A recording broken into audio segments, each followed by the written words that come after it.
Hello everyone, this is JPO, and today I'm joined with... Christopher Yes, and we are a podcast name in in brackets. brackets. Anyway, how are you doing today, Christopher? I'm doing pretty fine. How about you? Oh, I'm doing just fine. It's been interesting. About 3 or 4 weeks of not having our usual discussions, so... Yeah. Yeah, I no? I do feel bad because I think we were supposed to record last week and I kind of remembered, but also last Sunday actually a lot happened and so I apologize about that. That's fine. I talked with CJ last week, so Oh, okay. That's awesome. I was able to have a little discussion. Yeah. But yeah, no. Uh... I guess I've watched a lot because a lot of time has passed, Hmm. and of course, the last thing we talked about was me getting Crunchyroll. I got the free trial for 14 days, and so I had Yeah. 14 days of stuff to Crunchyroll. watch. Yeah. And so then I watched a bunch of stuff. I guess let's go into that. Hmm. I want to know if you want to start, or if you want me to go with the Crunchyroll first. Now you can start. Okay, going into Crunchyroll. Um, you know, the UI is interesting. It's interesting. It's not terrible, Hmm. but it's slightly different. So there's something. I watched... How many things did I watch on there? Let me take a look. I watched 6 things, 6 shows Hmm. specifically. How many seasons? Uh, most of them just one season. Okay, and about 10, 20 episodes. What's the number? Yeah, it's about like 10 to 24 Okay. on average. On average, it's 12 episodes. Okay. So that's fine. One of them was the main reason that I considered. Well, no, the other main reason that I considered Crunchyroll was that on Hulu there was a show called Kaguya-sama, called Love is War, which I enjoyed the first season, but Hmm. then like there are 2 more seasons that weren't there, but Hmm. they're on Crunchyroll. I was like, okay, well, that's one of the things I watched. I really enjoyed it. It's a Hmm. really fun show. I think it's where we left off is a good way to end it, but I know that there's more coming, so Yeah. I'm curious to see how Could that I goes. interrupt you for a quick moment? Yes. Little news thing that I'm gonna forget. Okay. Uh, Angel Studios has announced that they're gonna be releasing an anime. What? Yeah. Oh. Yeah. So you can look that more up on your own time, I guess. I keep forgetting to tell people, but it's like I randomly remember it and then I forget. So I just had Okay. to spurt it out. So Like yeah, now we have to decide, like, are they creating an anime, or are they distributing an anime? I personally would think I could be wrong, right? Right. I think that they would be creating, but who knows? Right, because anime is very specific in that it's animation in a certain style Hmm. created in Asian countries. Right, Uh, so I don't know if it's like an anime or anime inspired animation. right. There are two very distinct things that people will debate. So Yeah. that will So be interesting to see. hmm I I bet hope... you might probably see things as more details, pop Right. up. So I'm curious to see what that'd be like. yeah. Um, okay. Yeah. All right. Back to your Crunchyroll. Christian anime. I was just Christian, thinking I about. mean, let's be I was honest. just thinking about that. Angel Studios, they'll want to probably infiltrate as many markets as they can. So I don't blame them. So let them try. As long as it's good. I mean, Yeah, that's the only thing. It has to be good. it has to be good. Yes. All right, continue. Yeah, next thing I watched is a show called Steins Gate Zero. A while back I watched a show called Steins Gate, and so this here is it's a sequel prequel Hmm. thing, very confusing.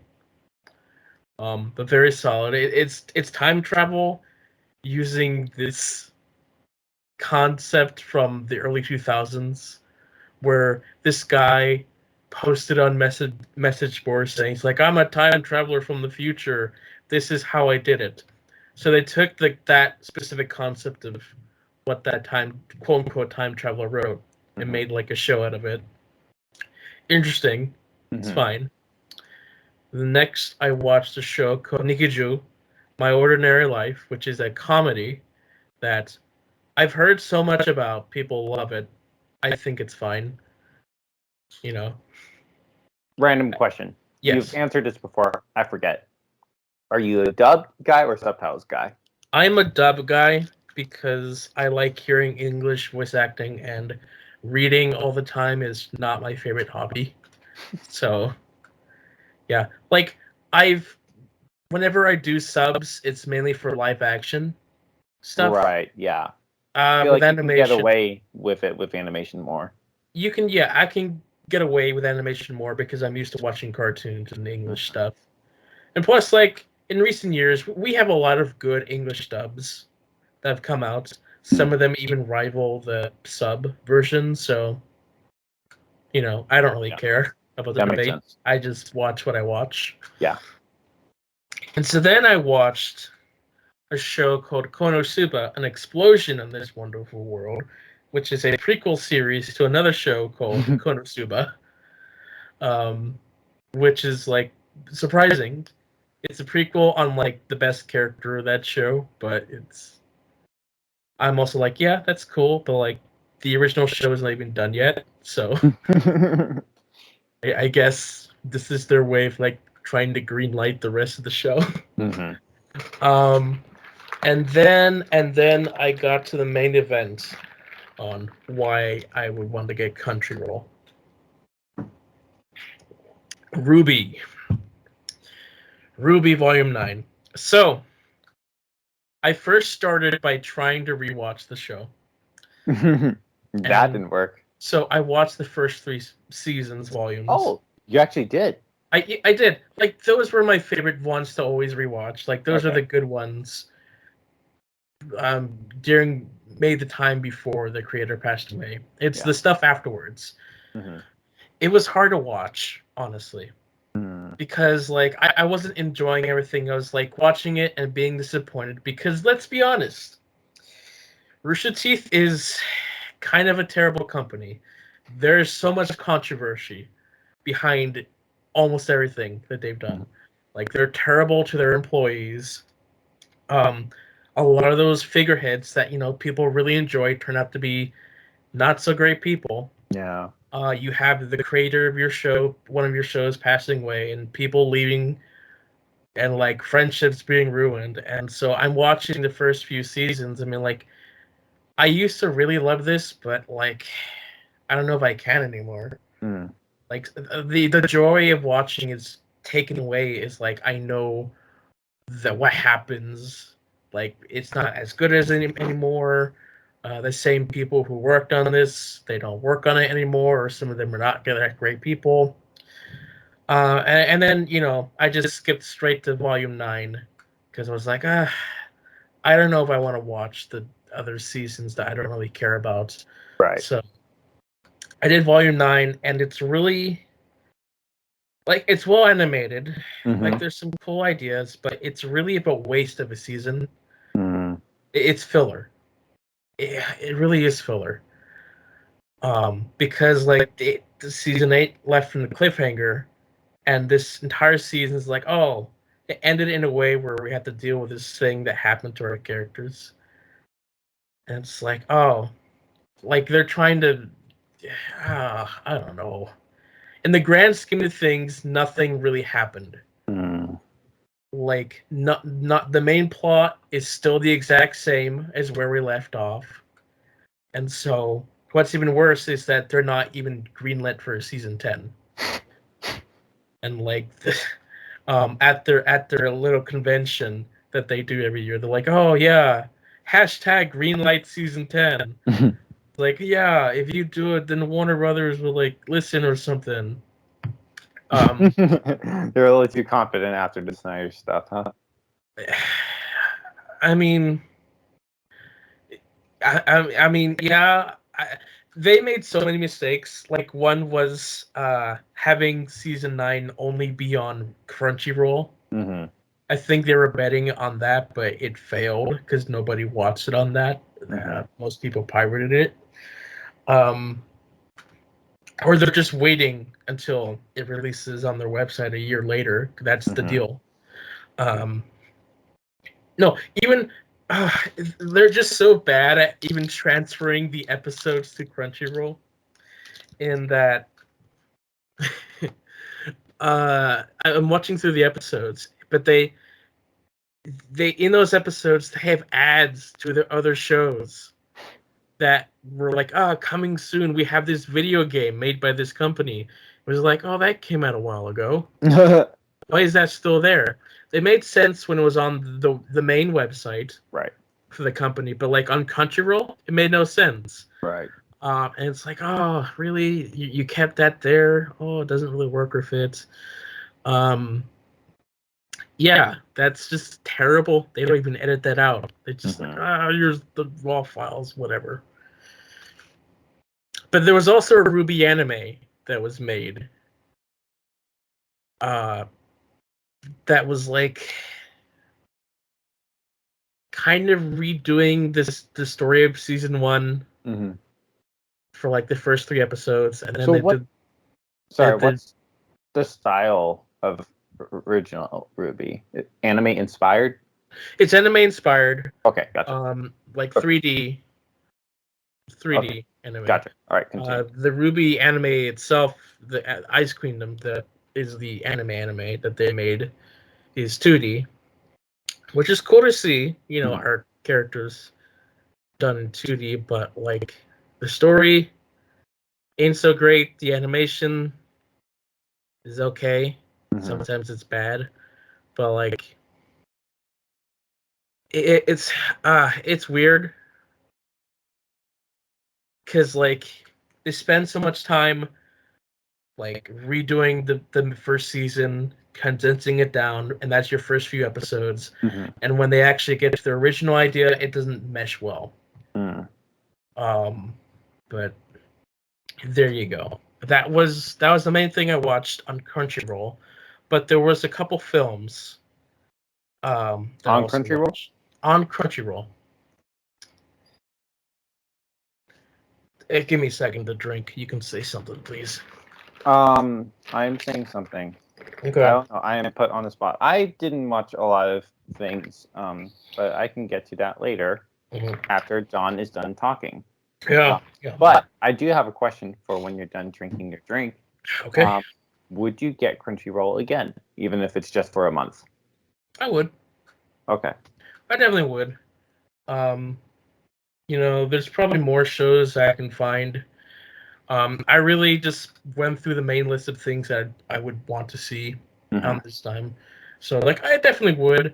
But, you know, I can just watch Crunchyroll for free with ads for some shows. So, that's fine. Yeah, movies that I watched. I watched 3 movies on Crunchyroll.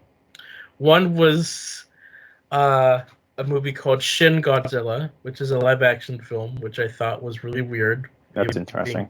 It being on Crunchyroll, but I have been wanting to see this film for years. It's not streaming anywhere except Crunchyroll, so I was like, okay. I watched that. It's good. It's good, not good at the same time. It's like if you know the reasoning behind the film, it's like, it's great. But if you're just watching, it's like, it's really boring. But me, I know the reasoning behind the film. It's a political statement about, I don't know if you remember back in like 2011, there was like an earthquake that hit Japan and the tsunami hit as well. And there was like, the government was just terrible at responding to that. And so this film was like their depiction of bureaucracy behind this, through the perspective of Godzilla being the tsunami that's hitting. Interesting. And then there was an anime movie called Your Name, where a guy and a girl when they dream or when they sleep, they switch bodies. And stuff happens. And then the last anime film that I watched was called The Girl Who Leapt Through Time. And it's just this girl who suddenly one day finds out that if she just jumps, she could go back in time. And so it's just the film of just her wasting that power until she doesn't have it when she really needs it. It's a good lesson about not wasting your time and stuff like that. So that's really good. And that was the end of my Crunchyroll run. But, I've watched a lot more stuff as well. What? Yeah, not on Crunchyroll. Wow, amazing. Amazing. Yeah. Spectacular. All right, so there's this anime called Death Note. It's a good anime. I've heard of it. Yeah, you probably have heard of it. But Netflix has a live-action movie that they made years ago. And I watched that for the first time finally. Mm-hmm. I've been putting it off because it's not good. And it is not good. It's pretty bad. It's nothing. Like, they didn't even read the anime or even watch the book. Other way around, actually. Read the book. Watch the anime. They didn't even do any of that. It's like they just saw the images and was like, oh, okay, that's what this is. It's so bad. That is bad. But it's shot beautifully. Isn't that always a shame? Yes. Yeah. Yeah, it's shot beautifully. See, like, it's always the script. Like, if the script is crap, then who cares if it's shot beautifully? You know what I mean? Yeah. Terrible script. All right, and then I got Disney Plus. And Ahsoka is this Wednesday. Tuesday. It's Tuesday now, which kind of makes me happy, but like, is it just for the premiere? I think they're just moving it to Tuesday now. So interesting. So now Ahsoka on Tuesday and Loki on Friday. Yeah, it's not even like Tuesday at normal time. It's like 9 p.m. EST, right? I think so. Nuts. That's so random. But you'll take it. I'll take it. Yeah. It means I don't have to wake up at 3 a.m. or stay up that late. So Disney Plus, the first thing me and my mom watched was Ant-Man and the Wasp: Quantumania. Best movie ever. Oh, it was so bad. Oh my gosh. Just okay, do you know what pissed me off the most? What made you mad? That we meet our second king and we kill our second king. Sure. Yeah, that's just one of them. I don't really care.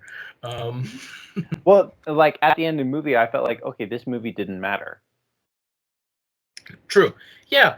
I mean, it does. It is a problem that you're able to kill your king before we have our big bad king. It's like, oh, okay. It's like seeing Thanos just sit around doing nothing for 5 end credit scenes. But even worse, because we see him get beat. Mm-hmm. Okay. All right. Things that are not great. It's bloated with so much stuff. Mm-hmm. Things that I don't even care about. Mm-hmm. The Quantum Realm, which was like cool, interesting in the past couple films, is really boring now. Mm-hmm. It's like, okay, sure, we have these weird character designs, but it's just like another like Earth clone thing with weird visuals. Bill Murray is in this film for some reason. Yeah. Just one scene. One scene. I love Bill Murray, but like, why? Yeah. Like if he had at least a second scene. If you take him out, like just having these human-looking characters in the quantum realm just like doesn't make sense to me. Yeah, it's goofy. It is goofy. MODOK. Oh Lord, MODOK. What did they do to MODOK? I really feel like they're like, oh, well, like in theory, like the Yellow Jacket thing, I think that makes sense. But then they're like, what would he become? MODOK. That'll make the fans happy. No, you use MODOK to be MODOK. You do something else. What you did with Yellow Jacket. It doesn't like it's bad writing. It's poor even bad creativity. VFX. Like, to be fair, like, they're overworked. They're trying so hard. But, like, MODOK's design is just so bad in that they didn't really even try. But I'm not gonna lie, I feel like that was part of the point. Like, they're like, oh, Corey's so messed up, let's make him look bad. I mean, doesn't even look like MODOK. It just looks like the main guy with a big face. Mm-hmm. They don't even change his face. It's just big face. Big face. It's just... There's nothing redeeming about this film. How many stars did you give it? 2. Oh, it sounds like there's 2 stars worth of redemption. Like, Luis isn't even in this film, man. Yeah, like, how did Randall Park get a cameo and not Luis? That doesn't make sense to me. The Baskin Robbins guy is in this film. Had a cameo, and not Luis. Like, he has 2 scenes in this film. Like, 2 scenes. Not Luis, not the rest of the gang. Also, like, there was a big point where, like, you needed your mask or something to survive when you shrink, but no. They shrink without it, and they were like, we're supposed to be dead. How did that happen? I don't know. They don't even solve it later. It's just, that's what they do. And it's just, oh, no. Like, what? You set up rules and you don't follow your rules. Anyway, Quantumania. You acknowledge the rules and don't even try to solve them. Oh, Lord. Yeah. So bad. Yeah. And then another thing watching Netflix is another anime called Vinland Saga. Wait. You're just going to move on? I'm moving on. Like, I don't care about this film to talk more about it. Okay, what about Jonathan Majors, though? Is he the 2 stars? I guess. Like, he has a good performance, I guess. Like, this movie isn't even funny. No, it's not. The only time I laughed, I don't even know if it was no one else in the theater laughed when I laughed.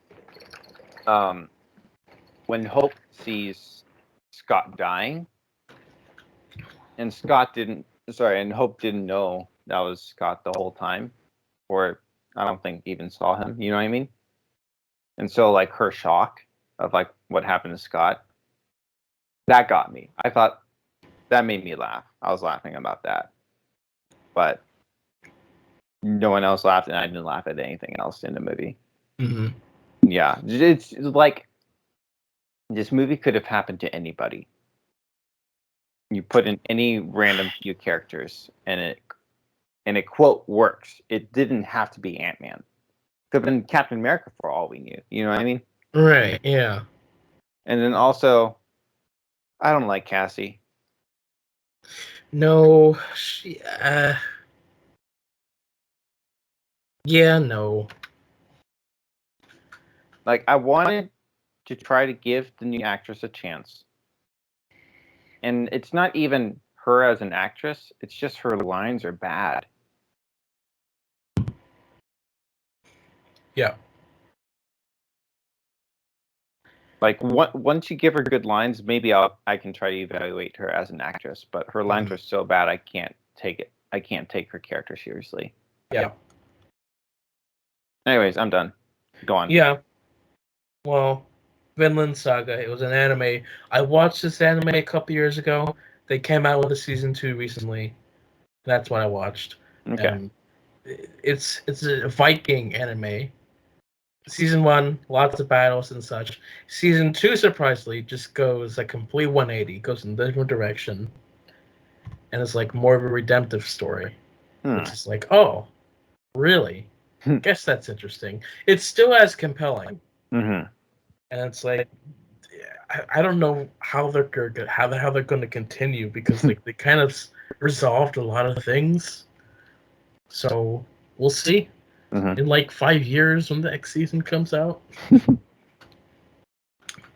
Yes, and then the last show that I watched is Good Omens on Prime. I rewatched the first season. I watched it when it came out. It's solid satire. Season 2 though is it's really boring. Like it's hard to describe if you haven't seen it. But like Good Omens, the first season was a satire on the Book of Revelations and the end times apocalypse. And like they were satiring on like the different concept of the end times. Season 2 doesn't have something that they're going against, and so they're just making stuff up that doesn't really work or make sense. And a lot of the charm, a lot of the humor of the first season is just gone. And what it comes down to is season 2 is just there to fill in the gaps between 1 and season 3. Which is... I don't know if I even want a season 3. Yeah. Like, this is just so boring. If season 3 did come out, are you watching or not? Yeah, probably. Because, like, I love the main characters. David Tennant, one of my favorite actors, is one of the main characters. So that makes sense. Yeah, I love his character. So there's that. In terms of binging Barbie, last time talked about how we got to the Barbie movie. Well, we're moving on to our Christopher Nolan series.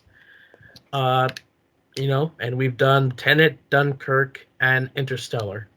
Did you do an Oppenheimer episode? We didn't redo it. We just decided, like, okay, we recorded one episode when it came out. Let's just continue. So, there you go. And, that's been fun. Another thing I watched is because the first 5 on Netflix, the first 5 Fast and Furious films are on Netflix. And so I watched the first 5. They're really not that great. Is this for your first time? Yes.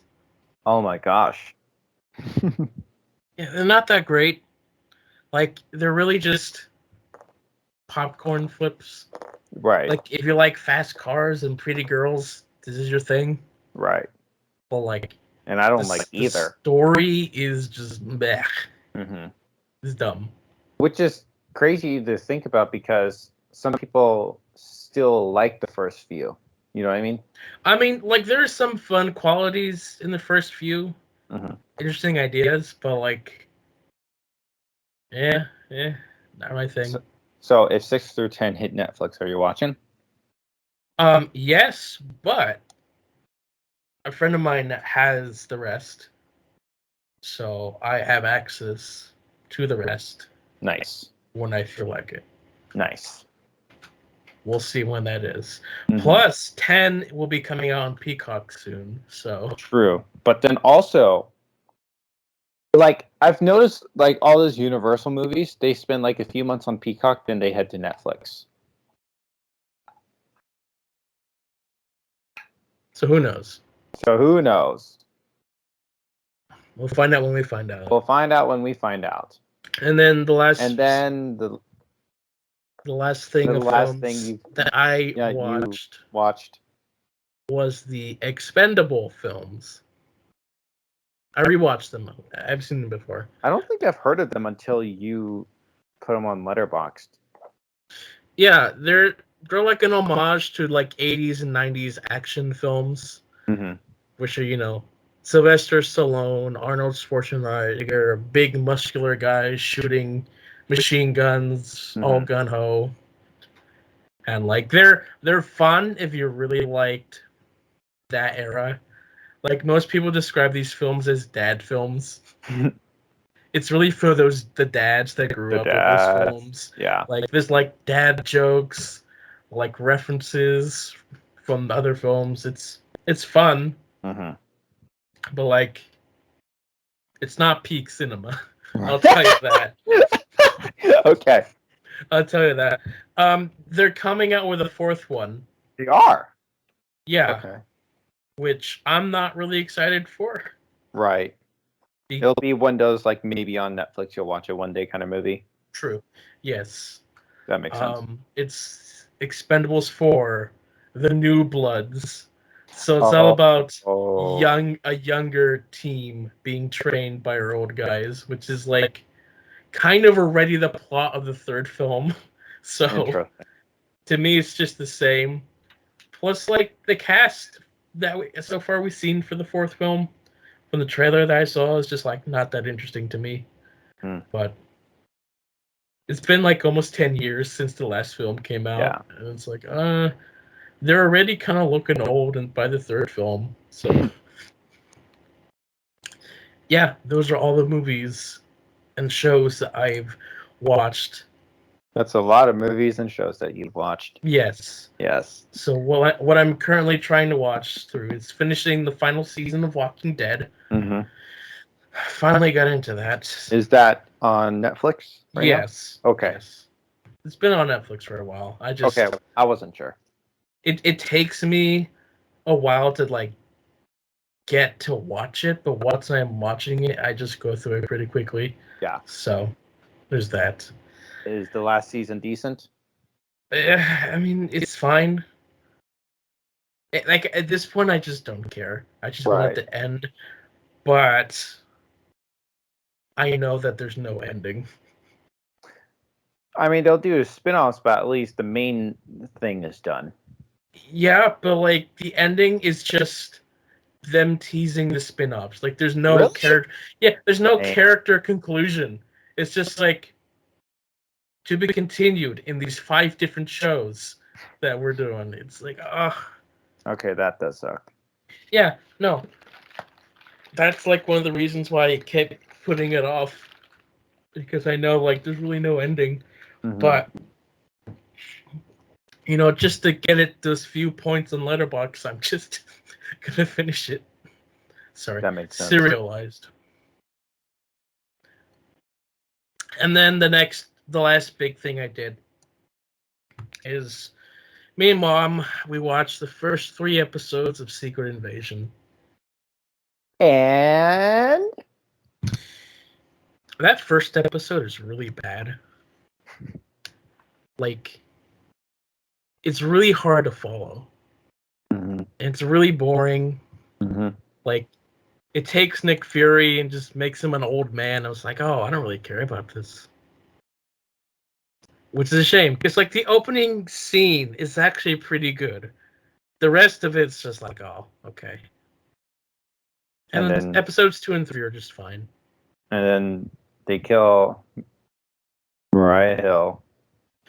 Ooh, yeah. Which sucks. Sure. Not There's that your stakes. Right there. Not that I care about her that much, but just sucks. Like, she's been around in so many things. Like, So, but I wonder, like, is it her that she said, I'm done? Or is it Marlo's like, you're done? You know what I mean? Who knows? Who knows? But also, like, they're fans of the character. So, like, it just sucks. And we can talk more about that when you're done with the show. But also, episode 2, that was when they had the train fight, right? Like, the argument. I guess. Talos and Fury. And then what? And then in episode 3, they group back together, right? Yes, they do. I don't understand their dynamic. Yeah, no, it's pretty weird. Like, even Fury arguing with Rhodey was, like, really weird, because, like, the way they're talking is like, okay, so now this argument that you have is about black prejudice? That's kind of where the context was moving on to. Which is weird. Mm-hmm. I will say, at the end of the day, I love the actor for Talos. He's the best part. Like, I just love him. Great accent. I just love him. Sure. I mean, Samuel L. Jackson is just a mood as well. I mean, yeah, sure, he's doing great, but also like we've had so much Samuel L. Jackson in the MCU, but we have not had that much Talos in the MCU. So I'm Correct. just saying, Talos, Right. he rocks.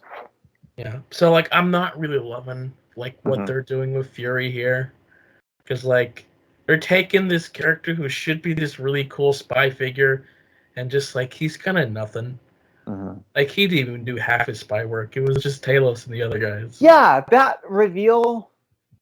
I don't know how I feel about that. Mm-hmm. He It, had it a it starts to cheapen Nick Fury's character even more. right, yeah. Like after you took away him losing his eye by having the cat scratch it. And then he kind of took away his life's work because he hired people. True. And like now he's just an old man who just walks with a limp. He's so slow. He gets captured like every episode. But Yeah. like he can yell pretty good in that Sam Jack way, so at least he's still got that sass that I love him for. But Yep. Well, we'll finish talking about it when you finish watching it. yeah, no, yeah. So what it is like we watched the first episode, and like me and my mom are like I don't really want to watch the rest, and so she left, went on vacation for a week. And like she's back, and so like I guess we have to finish it now. So cool. We're watching an episode a day. Cool. Now I'm tempted to call next week just for your thoughts. Well, we'll find out. We'll find out. Probably not. I don't know. We'll just see how my dark week goes. Depends how productive I feel. Sure. Yeah.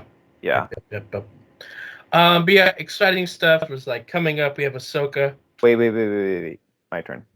Okay. Not that I have a lot. I got a roommate, so guess what we're doing? We're going through South Park. All right, again. Okay. I mean, again, like they have 26 seasons, so it's been a while since I've seen earlier stuff, right? Sure. So we're in season 3 right now. We just started it last night, so it's been a good, fun time. And also watching it with someone else, I'm just more prone to laugh out loud. So It's been great. Plus, the earlier stuff is just so nutty, so that makes it even more fun. I think our first night we watched. He's a huge Rachel McAdams fan. Yeah. It looks like you don't care. I don't know who that is, so. Doctor Strange's girl in the first movie. Okay, sure. Anyway, so we watched a Rachel McAdams movie entitled Game Night, which you have access to. I know that. Do I? Yes, you do. Where? Vudu. Oh. How? Is it free? You have access to it on Vudu. I do? Yes, you do. Okay, well. Okay. Look at you. I mean, see, I don't know half the stuff is on my Vudu account. I know. I knew it was on there, and I was kind of interested in seeing it. And then he loves Rachel McAdams, so he watched it again. I watched it for my first time. Good fun time. It's enjoyable. I'll say it that way. And then he hadn't seen Guardians Galaxy Volume 3, so we watched Guardians Galaxy Volume 3, and I still think it's solid. I think my biggest gripe is after Rocket's friends die, the first thing that happens is Drax knocks someone off a motorcycle. And obviously, that's hilarious. Mm-hmm. And I don't remember the movie that well, but I think if we placed that scene right before Rocket's friends die, I think it would work. I could be wrong, but I think I'm right. All right. Because I don't think what happened after that is after Drax knocking the person off is that funny.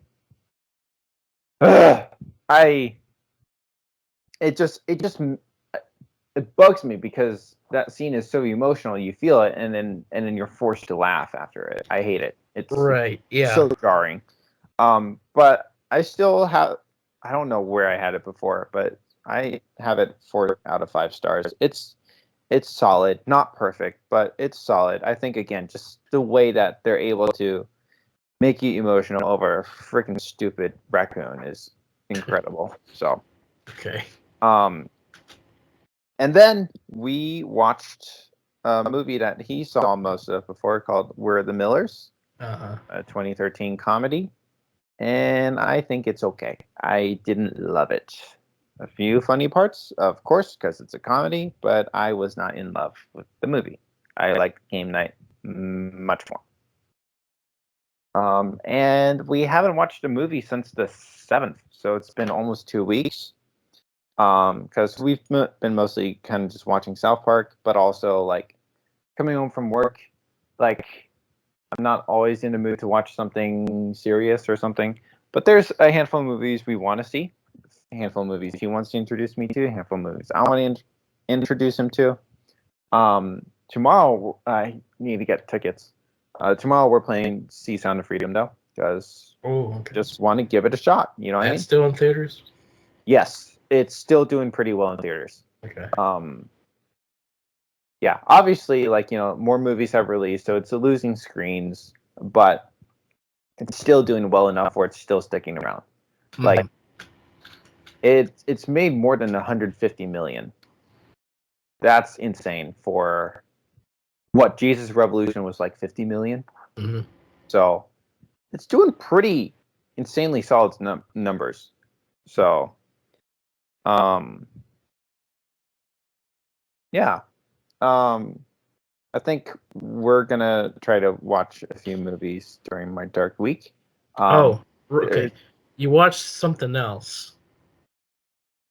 Are you talking about Doodlebug? No.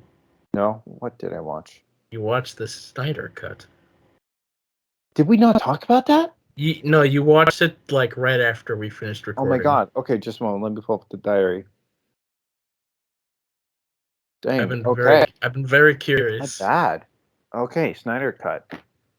I apologize. I couldn't remember when we last talked. I was okay. Cool.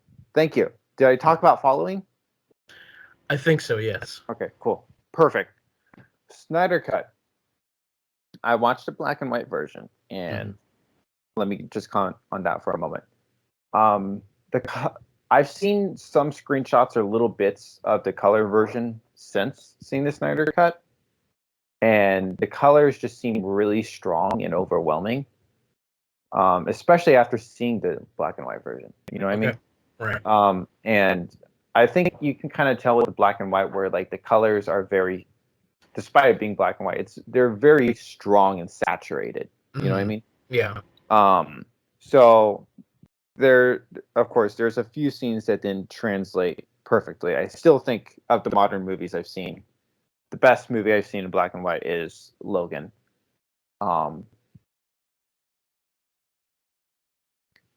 Okay, let me think. So of our Snyder trilogy, we have Man of Steel, Batman vs Superman, and Justice League. I still think Man of Steel is my favorite. Okay. I think again, it just left a certain impression on me. Like I wasn't expecting to like it, and I liked it way more than I thought it would. Still very heavy-handed at the end with all that action. Sure. Yeah. But it's a very solid movie and more emotionally compelling than I expected it to be. Batman versus Superman, I didn't hate. I didn't mind it being quote boring. Honestly, I don't think I was ever bored. It's just what the movie is. You know what I mean? Right. Yeah. And for that, people wondering, that's the extended cut I'm talking about. But wasn't impacted by it. Just like I apologize. I'm pushing it off a little bit because it's been a minute. First off, all you people who say that Ezra Miller has to play me in my biopic, I don't get it. Because some people are like, oh, the performance as the Flash. And you know what? here's the thing. I understood it facially. Like, okay, that's kind of close. Right. Yeah. Then, as soon as I saw the performance in The Flash, I don't understand. I don't get it. I don't act like The Flash. Like, I act deliberately stupid sometimes, but not naturally. And I don't understand how we're similar. So if someone wants to explain that, please do, because I want to know, but I don't get it. Also, that was before all the crimes happened, so that's when people were more in favor of Ezra. But true, yeah. Still, I don't understand it. Please explain it to me, somebody. Again, facially, I think that's the popular actor that resembles me the most. I do agree with that. So, with that note, the Flash is kind of annoying. And considering one of my friends who loves the Justice Snyder and Justice League and all that, knowing his taste, I didn't expect the Flash to act that dumb. I don't love this version of the Flash. It's not the character. Like the actor playing the character Barry Allen, that's not Barry Allen at all. Cyclops was definitely like Cyborg. the character I knew. Cyborg, thank you. Was the character I knew least about going into the movie because Cyborg doesn't have his own solo movie, unlike basically every other character. I know nothing about Aquaman, but I know he has his own character, and I know what he looks like. You know what I mean? For all I knew, Cyborg looked like the villain on the cover of Justice League. You know what I mean? Okay. And so to have a story in there wasn't the most touching, but it was definitely compelling. The fact that I didn't know his story, and then now I was presented with his story, and I'm like, dang, you know what I mean? It's a very interesting story for sure. And so I think if the movie didn't have that, and he was supposed to just have his own solo movie, and for that to be explored in his own solo movie, I think would have removed emotional impact from this movie. Because I do think this movie did focus a bit on Cyborg's emotional side more than any other character. And so I think it really worked for this movie. Which the majority of that was cut for the Whedon cut. And that freaking sucks. Let me think. Was it like Aquaman is in this? Like, Momoa was cool and all, but like he didn't really add much to the movie, in my opinion. The Superman resurrection thing, I don't know how I feel about that. Again, it's another Jesus parallel, which is just hilarious to me. But I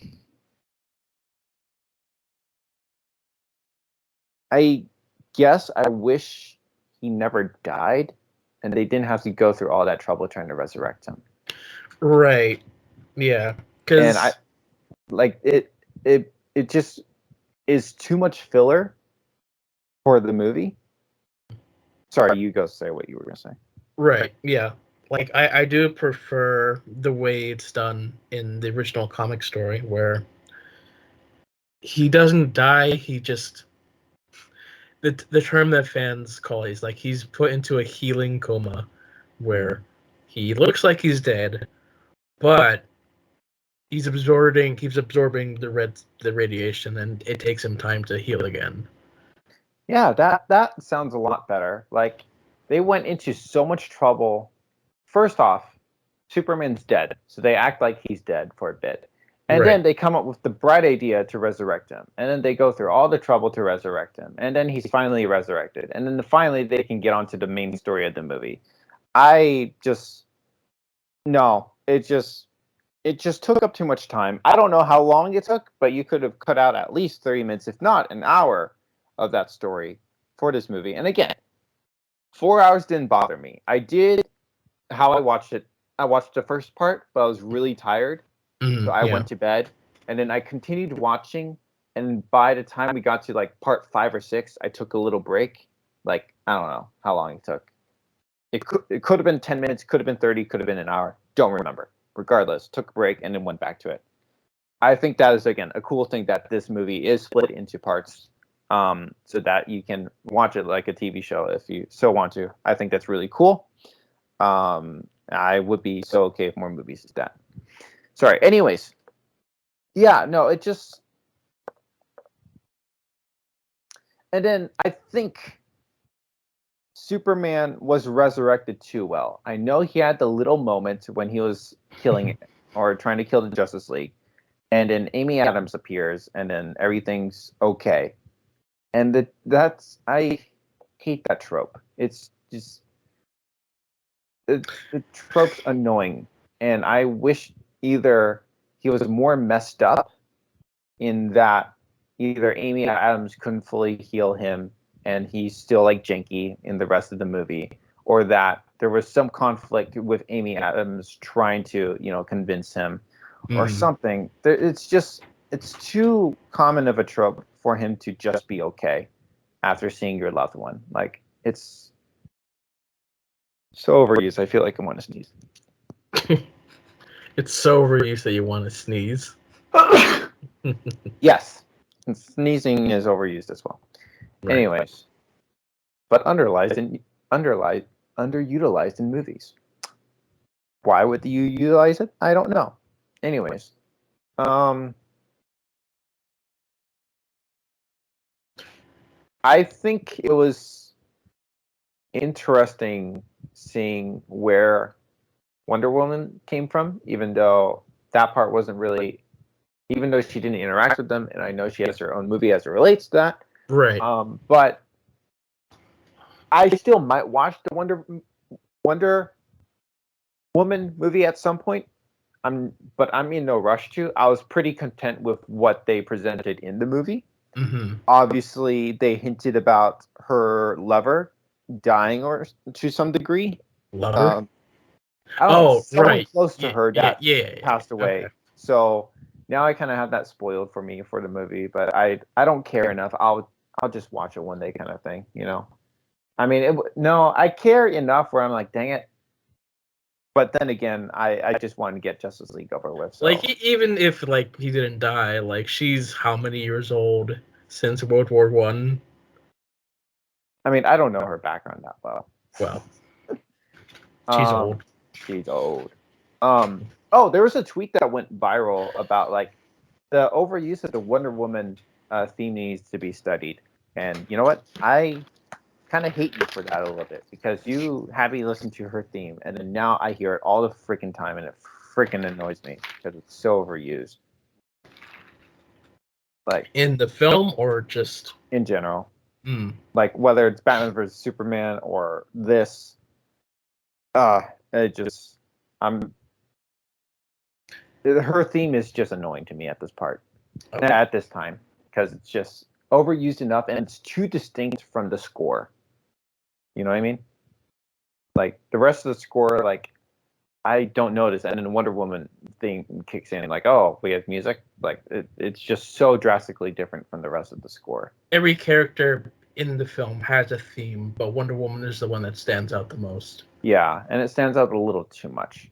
You know what I mean? I like it when we reuse the same theme for characters, and so I'm not bothered by it. I get it, but you don't have to overuse it. True, it was used a lot. Yeah.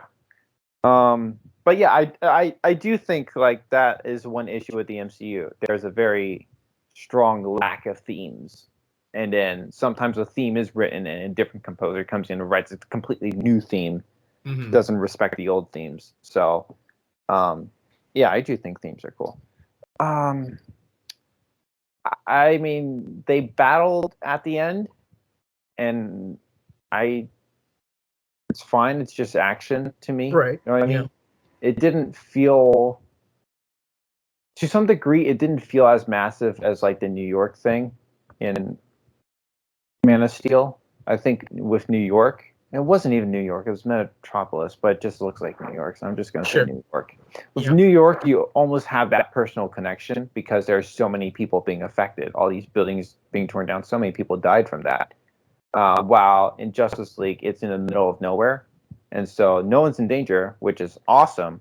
But I think it also loses some of its gravity. And to be fair, I'm not the biggest fan of like you know, like in the Avengers movies or just Marvel, just like every single big battle has to happen in New York, and it's a little overused, and I get tired of it. But at the same time, like there wasn't that weight in Justice League. I felt like there was in Man of Steel. Not to mention Man of Steel, Zod was just like a flat out madman killer.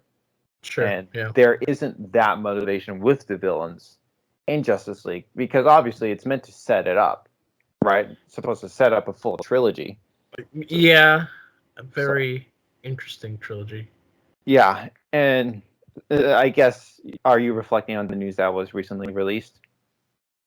News as in what? The ultimate villain was supposed to be Reverse Flash or something like that? I haven't really paid attention to that, but that'd be pretty cool. Yeah, so, like, I think... if you have more questions, cool. I'll just try to sum up my thoughts on the trilogy that we have. I am not in love with it.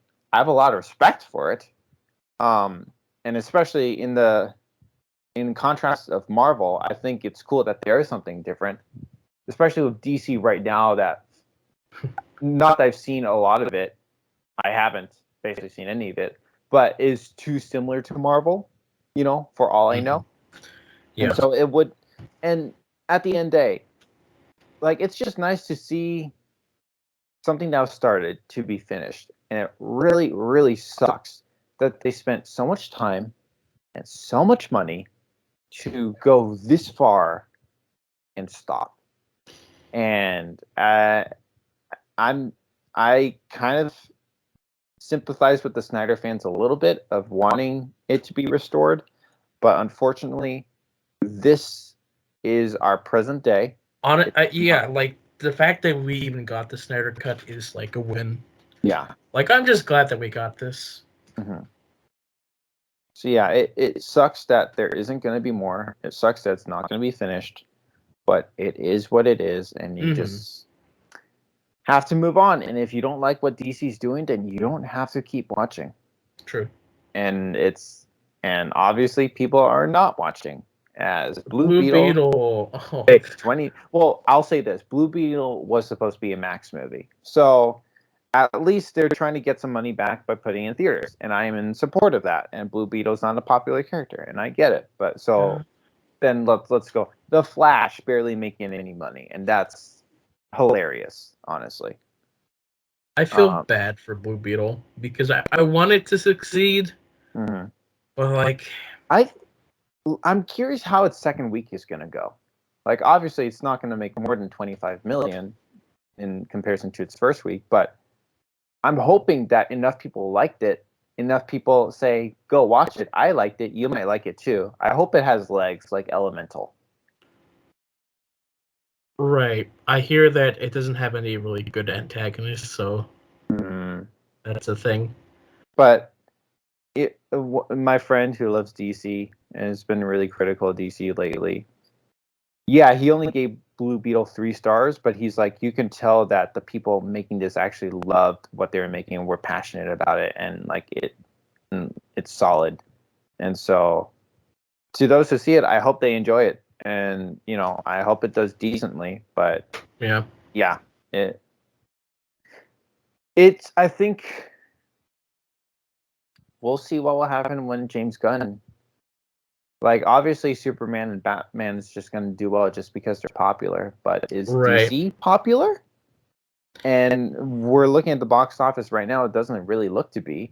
But, Marvel was able to... Yes, Eternals was like their lowest grossing movie, but they were still able to make 400 million. Right, And DC couldn't make, 200 plus. Yeah, domestically on opening, Batman v Superman was their highest one. Yeah. So I think it does show that Marvel in general in the movie-going space is more popular in that they can break in newer characters better than DC.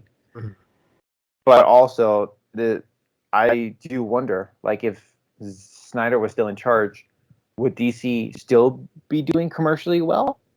Like, I really wonder, like, how significant Snyder's impact is. And I think it'll be even more telling with James Gunn. Is he able to make box office? And if he's not, then Snyder really was the backbone of DC, and that's really wild to think about. Right.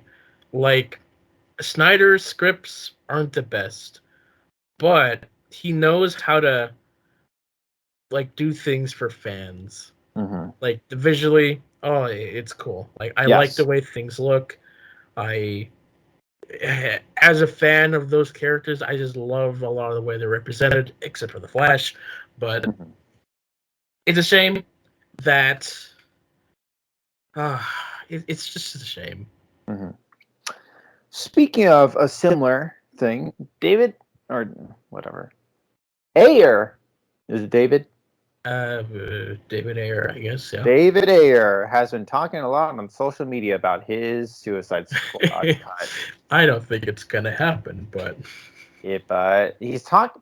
I feel like he's talking about it enough right now, where I feel like we could see it within 5 years.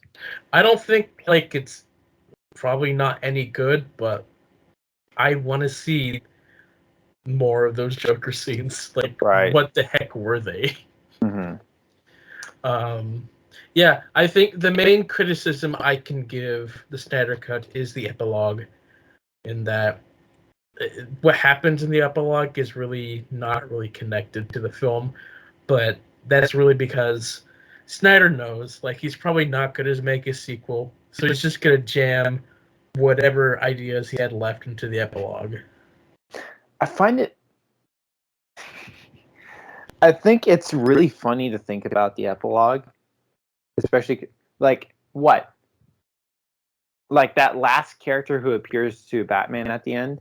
Yeah. Like, I was reading, like, I think he originally wanted a lantern or something. So that was supposed to be a Green Lantern. They filmed something with a Green Lantern. Like, he released the photo of them shooting that, but the studio was like, no more.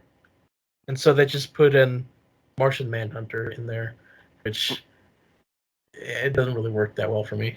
But it still is so funny to me that he still went to the lengths to introduce a new character in the very last scene. Well, that character was introduced halfway through the film. Oh, wait, he was. I forgot about that. Still relatively introducing a character. You know what I mean? Right, yeah.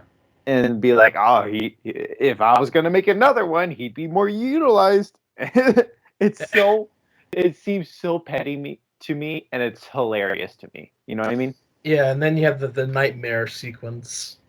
That was very interesting. Like, that would have been the second film.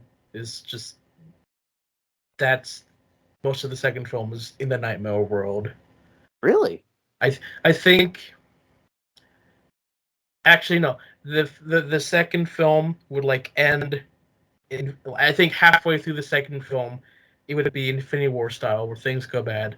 The second half of that film is the nightmare world, and then things lead into the third film or something. I don't know how I feel about, like, half a movie in Nightmare World. So that was just, like, not an official thing. It was just something that someone put together as the idea. But I think it's probably a movie of itself. But, like, Snyder focused so much on his nightmares in Batman vs. Superman. Because they were going to be so important in their own film. But yeah, no.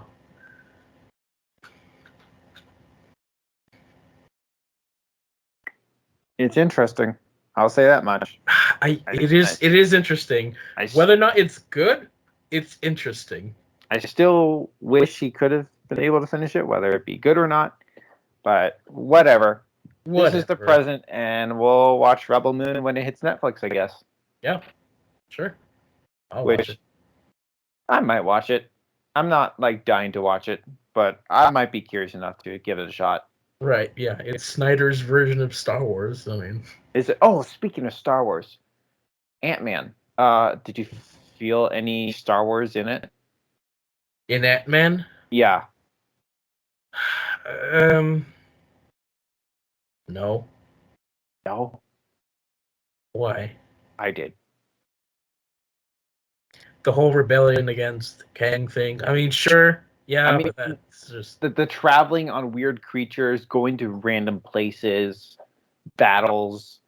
I was watching Quantumania. I'm like, this is literally Marvel's Star Wars movie, and now, especially considering how hated the movie is, I smile with so much joy in my heart, saying that Ant-Man and the Wasp: Quantumania is Marvel Studios' Star Wars movie. And then I can imagine all the Star Wars fans getting so pissed off at me and like, ha ha ha ha ha, suck it. I mean, I'd say that the sequels were kind of Marvel Star Wars in that they're, uh, they're so Marvel hasn't had the best influence on cinema because they're all copying uh, the witty, the quote unquote witty banter dialogue.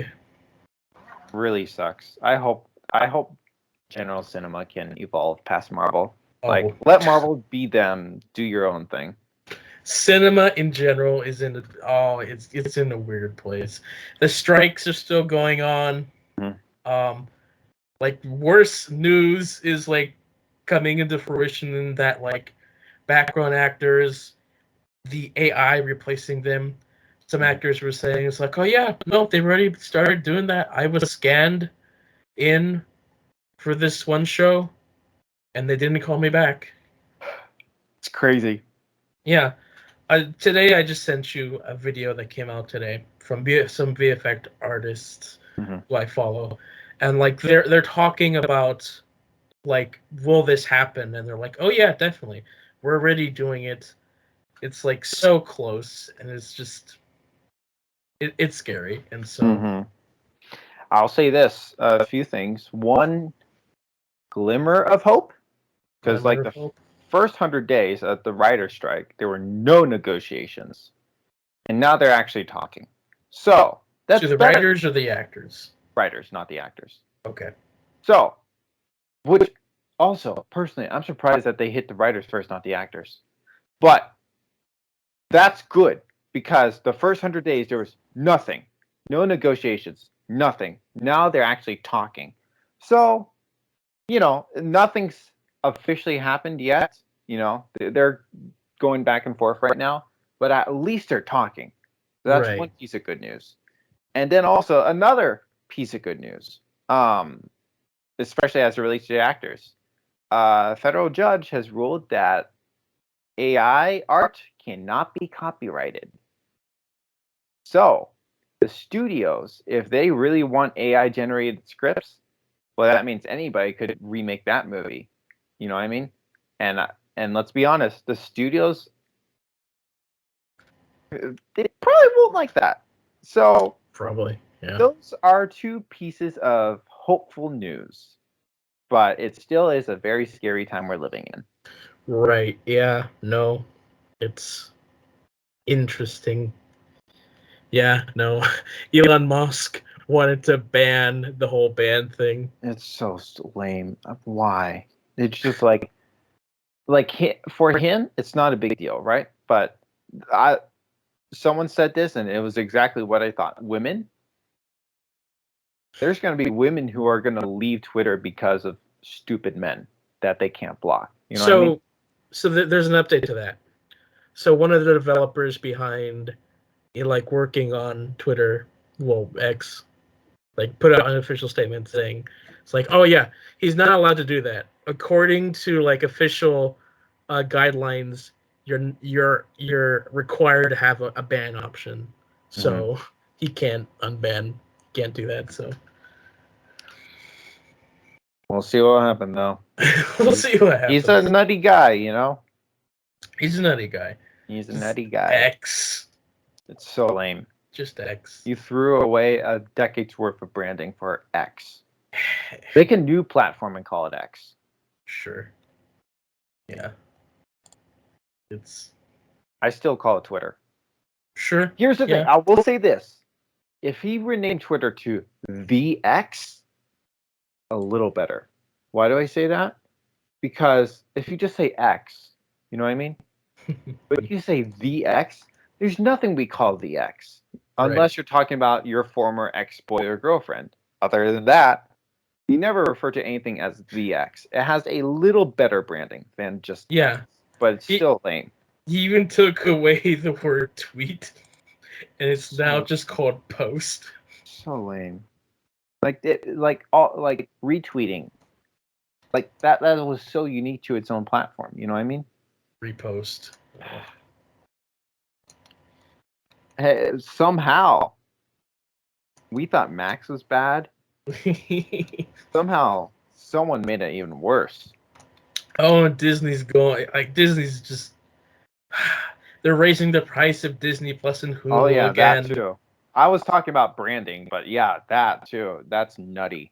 They're also planning Disney, on doing the whole password sharing thing as well. Yeah, Disney. What? They barely added anything to Disney Plus this year, and they're like, price raise. Well, not to mention, not only did you barely add anything to Disney Plus this year, you also knocked out like 100 titles or something. Not 100, but a lot of titles. You're putting less money into original content, but you're also raising the price. Yeah. So, I'm only here for Ahsoka. I'm not watching anything else unless it's Star Wars something. Right. Yeah, it's not a fun time right now. So expensive.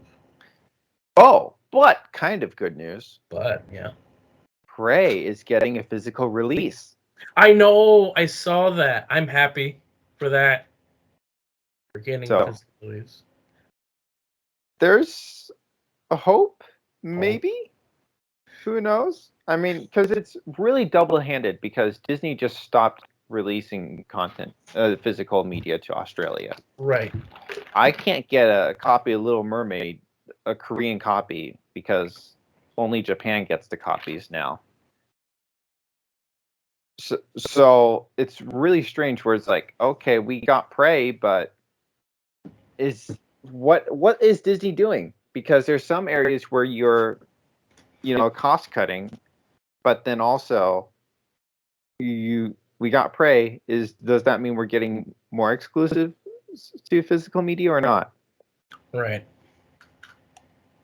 We'll see. I gotta say though, I love how because of 4K, so many older movies are being like being taken out of the vault, being cleaned up, being released in 4K. You know what I mean? Sure. Yeah. Like, I mean, we talked a little about it with, what was it, Lord of the Rings? Cinderella just recently got, remaster. There's so many movies. Like Truman Show recently got one. So many movies that I'm not familiar with. But older movies that are getting physical media releases in the highest quality possible, 4K. And I think it's really, really cool. And I hope it continues. Because, again, it's really, really cool. Yeah, sure. I don't even have 4K, so. I know, but I think the fact that, especially in an age of streaming, the fact that they are taking time to remaster these older movies for physical media, really cool. And obviously, some of these things are, the 4Ks are hitting streaming, of course, but it's just really cool regardless. And especially, I think, because we've talked about it before, where I'm like, oh, older movies don't look good. Or obviously, there's a certain style, you know what I mean? Sure. Of older things. But before, I thought older movies don't look good because they're older, Right. And then the more I learned about film, I don't know that much, but the fact that how huge you're able to upscale them, you're able, an old movie, that was recorded on film, you're able to upscale to 4K, but then you got your Star Wars prequels that were filmed in 2K, and you can't get a true 4K of it. You know what I mean? It's really crazy to think about. Digital, you can't upscale as much as film. Yeah.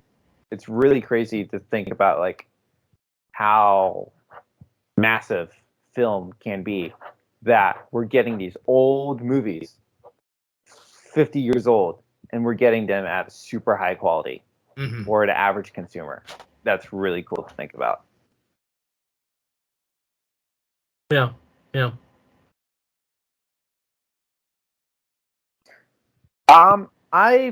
I check the news on Twitter every day, but I don't write them down.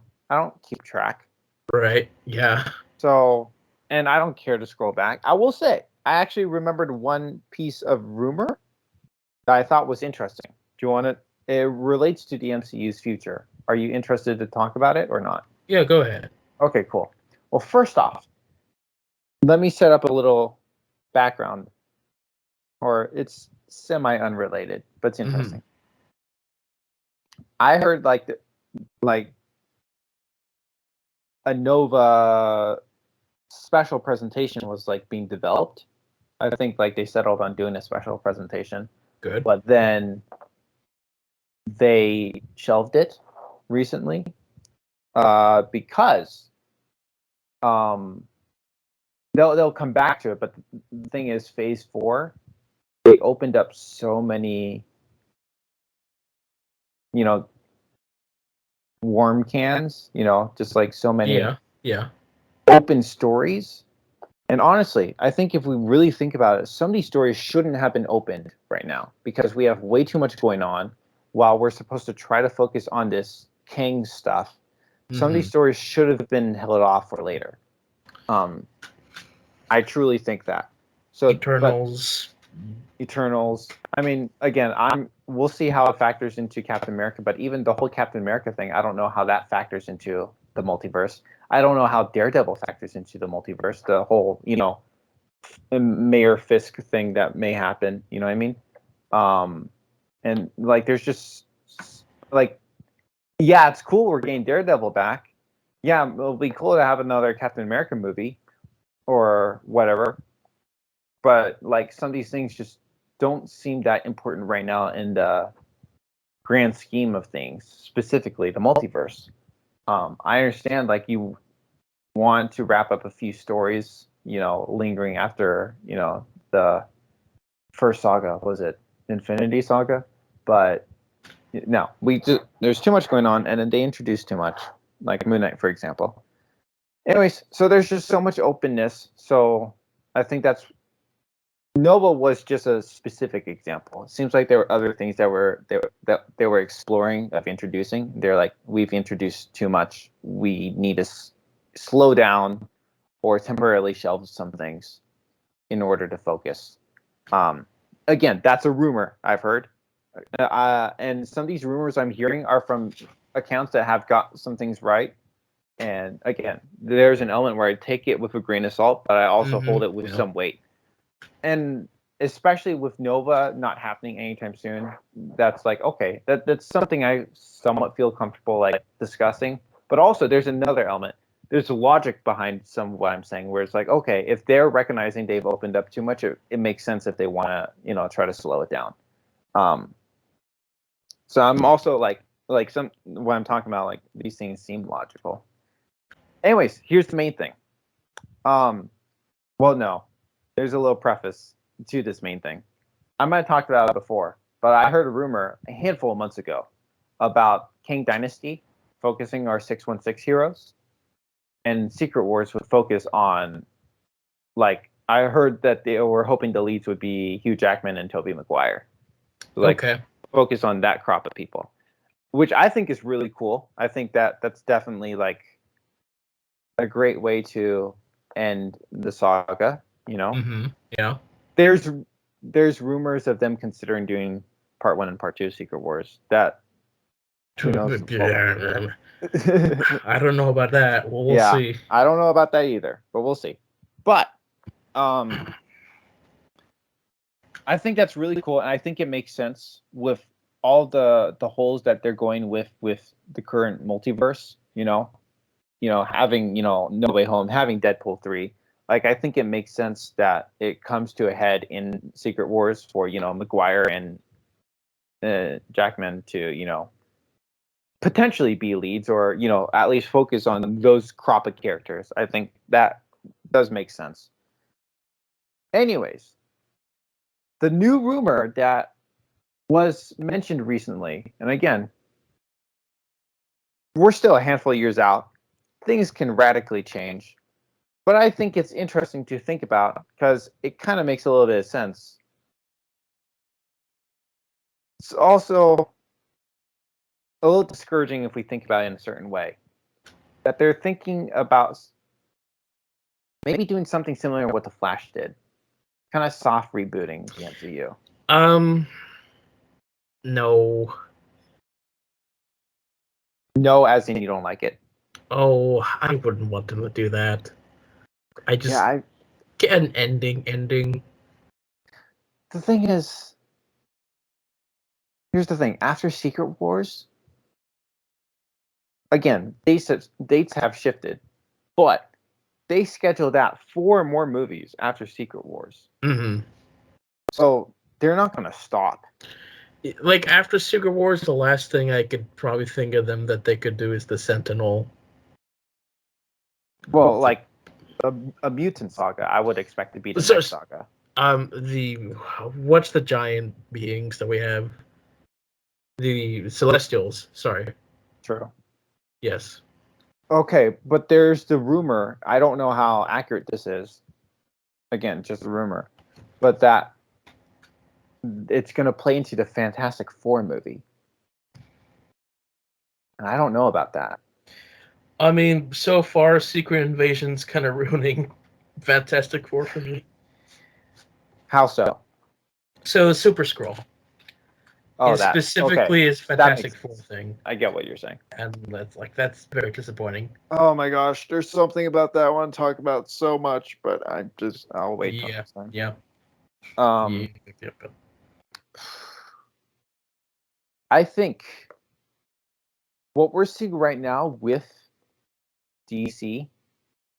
Now, DC's whatever they're doing is still going to be a lot messier than whatever Marvel's going to do. For sure. Yeah.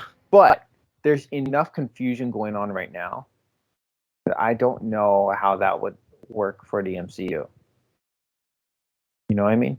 Mm-hmm. Well, let's take Miss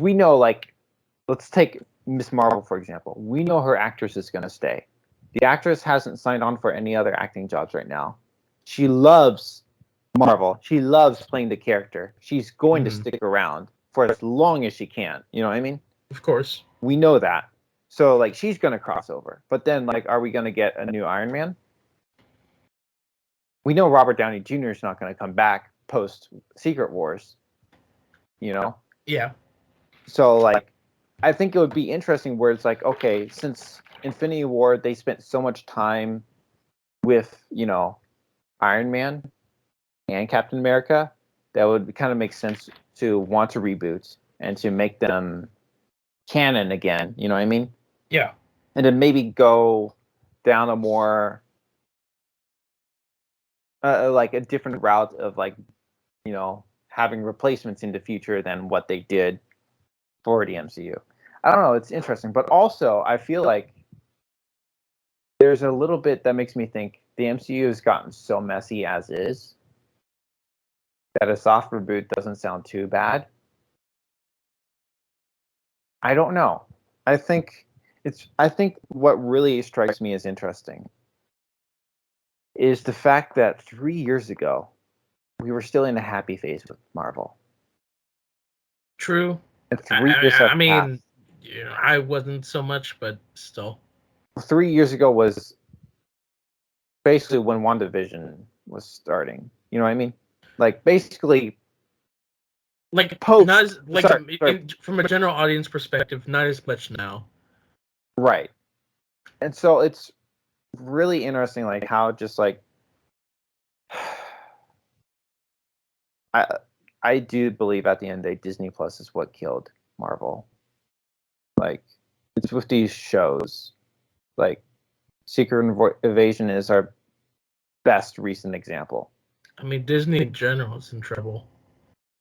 Disney's going through a lot of hilarious crap right now, let's be honest. Yeah, I mean, Like, what the heck, man?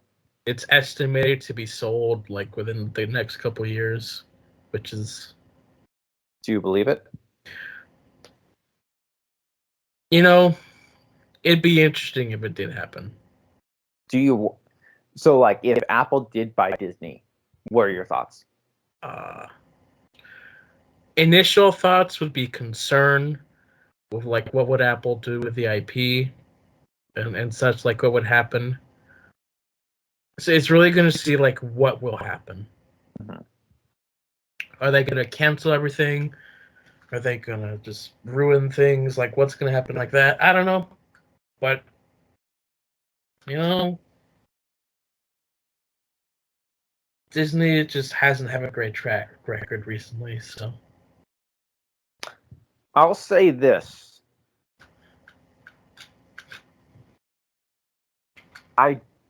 Obviously acquiring Disney is a big thing. Mm-hmm. And I'm only focusing on the entertainment thing. Like Disney is more than just the entertainment, right? The parks, for goodness sakes, but I'm just focusing on the entertainment right now. Right. That's a lot they got because Disney's acquired a lot. Besides Marvel and Star Wars, and then you got your Pixar, you got your Disney Animation, you got your Fox, you got a lot of stuff that you're acquiring as it relates to And entertainment. they're starting to sell some things off. Yeah. So, but it still is like that's a lot. You know what I mean? Yeah. But Apple TV Plus, I think it's really interesting what they're doing there. You know what I mean? I've not seen a lot of content. I've only seen a few things, and I know not everything has done well critically. But I find it really interesting. It does feel like that they are trying to have an emphasis of quality over there. Sure. Because Apple makes so much money through their phones, they're not as concerned with Disney, like if Indiana Jones is going to bomb at the box office. You know what I mean? That's a sad bomb right there. And Disney's probably freaking out over it. But if it was Apple, they'd be like, okay, move on. You know what I mean? Because they're making so much money with the phones, the entertainment is kind of just pocket change to them. Right. And so then they're able to kind of it feels like the quality feels like they're trying, you know what I mean? And it doesn't feel like things are being rushed. I could be wrong, right? You know, looks are very deceiving. I mean, from a VFX standpoint, they're like the best. Yeah, so that's really encouraging. So, like with Disney, that used to be Disney. Mm-hmm. Like the parks used to be their main source of income, but that's been struggling recently, especially since COVID and like some bad decisions. Mm-hmm. Apparently, there's this new big theme park that's going to be built in Tulsa. About really? Yeah, by specific. I don't remember what company. So not Disney. Not Disney, but like they're like, we want a theme park to rival Disney. What are we gonna do? American history. That's their theme park. In Tulsa. Oklahoma? Yeah. That's funny. Tulsa, Oklahoma, where a lot of bad stuff happened. I gotta say this though. With Branson in our Silver Dollar City, like that's one of our main attractions. Mm-hmm. Now, I don't know if it'll rival Disney per se, but like, you know, we get a lot of traffic here in Branson because of Silver Dollar City. So it could work for Tulsa a little bit. I don't know how much. It's interesting. Should have just built it in Texas. Bigger space, yeah. Exactly. It's so interesting. Yeah, I wouldn't go because I don't really care about American history, but yeah.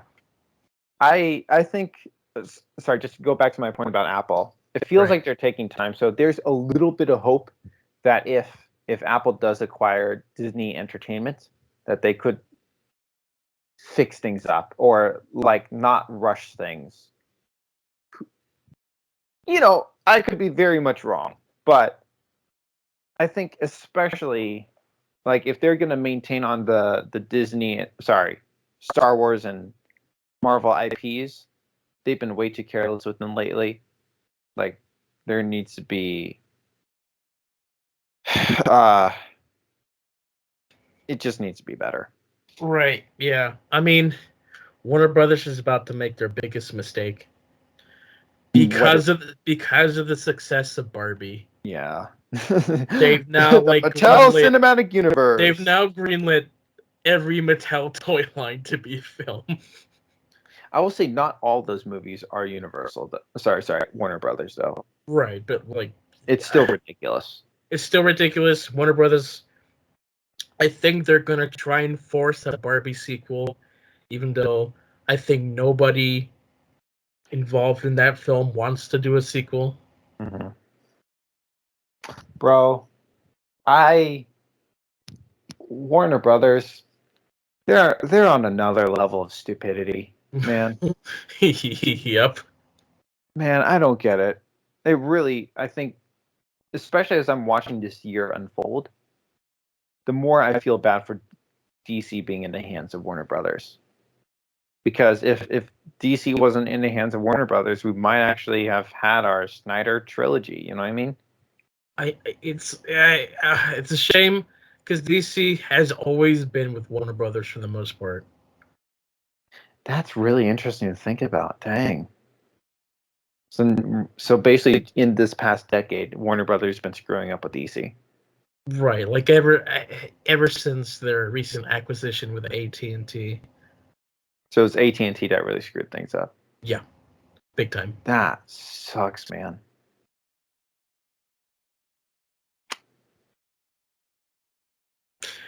I mean, at least we have all the good stuff before the bad stuff that we have. That is true. Enjoy your enjoy your old stuff. I think sometimes we are way too focused on the new and releasing that we forget. Again, that's why I think it's really cool that all these studios are doing like these 4K remastered stuff. True. Yeah. Go back and watch some of the old stuff. Yeah, like me and my mom, we're just casually watching through the old Wonder Woman TV show. How is it? I mean, it's not great, but like it's fun. It's prime television for the 70s. I'll tell you that. True. Your mom kind of nostalgic watching it? No, like we're enjoying it. It's very campy. Mm-hmm. Did you know, Wonder Woman, she can make 47 miles in 3 minutes. She's it just feels like all the DC characters are the Flash. Right. No, like it's a very specific detail because there's an episode where it's like, there's a bomb in this location 47 miles away. You only have 3 minutes, Wonder Woman. You can make it. And she does. And she does. Great. And then she's slow every other time. It's so funny to think about, like, especially watching Snyder, I guess. Wonder Woman is super fast. Oh, she's so fast. Superman is super fast. But the Flash is the fastest. I know the Flash is the fastest. The point is, you still got two other super speedy people, you know what I mean? I know. Which makes the Flash doesn't seem as fast as I thought the Flash was, you know what I mean? Because, like, if Wonder Woman had to run at normal speed, you know what I mean? Wonder Woman's probably too fast. I get Superman. Superman I kind of get. But even still, I still think Superman's a little too fast sometimes. But Wonder Woman's ridiculously fast. It looks cool. Mm-hmm. I think that's Snyder's idea. It's like, it looks really cool. But like she's so fast. I mean, Snyder is kind of cool with visuals. He's a visual guy. Sorry, you said Rebel Moon is his Star Wars. Yeah, so he pretty much he pitched a Star Wars movie to I think Disney or Lucasfilm, and they said no. Something. So I guess he's just. So basically, he made it his own. Yes. That's really cool. You know what? If Rebel Moon truly gets the Star Wars comparisons, I want to like Rebel Moon. Because that's how pissy I am. That's how petty I am. I I want to like something that's not Star Wars. You know what I mean? Yeah, like I'm feeling the IP fatigue, where it's like I'm not really interested in any new IPs because there's really nothing interesting and new. Which is probably why I've been watching a lot of anime, because they're new ideas and they're fresh and they're interesting. Right. Like right now, there's no TV show that I'm interested in that's Like, new or fresh. my roommate's telling me about this show on Netflix called The Extraordinary, is it Attorney Who? And he wants me to watch it, so I hope it's good. Okay. Yeah, but no, I feel you. I will say though, I feel like the way you can make IP fresh right now is if you don't exhaust it. So let's take Rebel Moon for example. Right. Let's say in theory. Let's say in theory, Snyder has 5 movies planned. Okay. I don't know what he has planned. I'm just saying, what if he has 5 movies planned? And with those 5 movies, there's no random TV show. You know what I mean? There's no random special. It's just 5 movies spread out over 5 to 10 years. You know what I mean? That's very unrealistic, but okay. It's unrealistic. I'm just saying. Maybe not for Marvel, but Right. But the point is, what I'm saying right now is Marvel, we have the movies and TV shows. Star Wars, we have a bunch of random TV shows that are not particularly in order, or they're making you go back to older stuff. Ahsoka, for example. We have, Star Trek, which is just in such a hybrid fashion where it's going everywhere and nowhere at the same time. You know what I mean?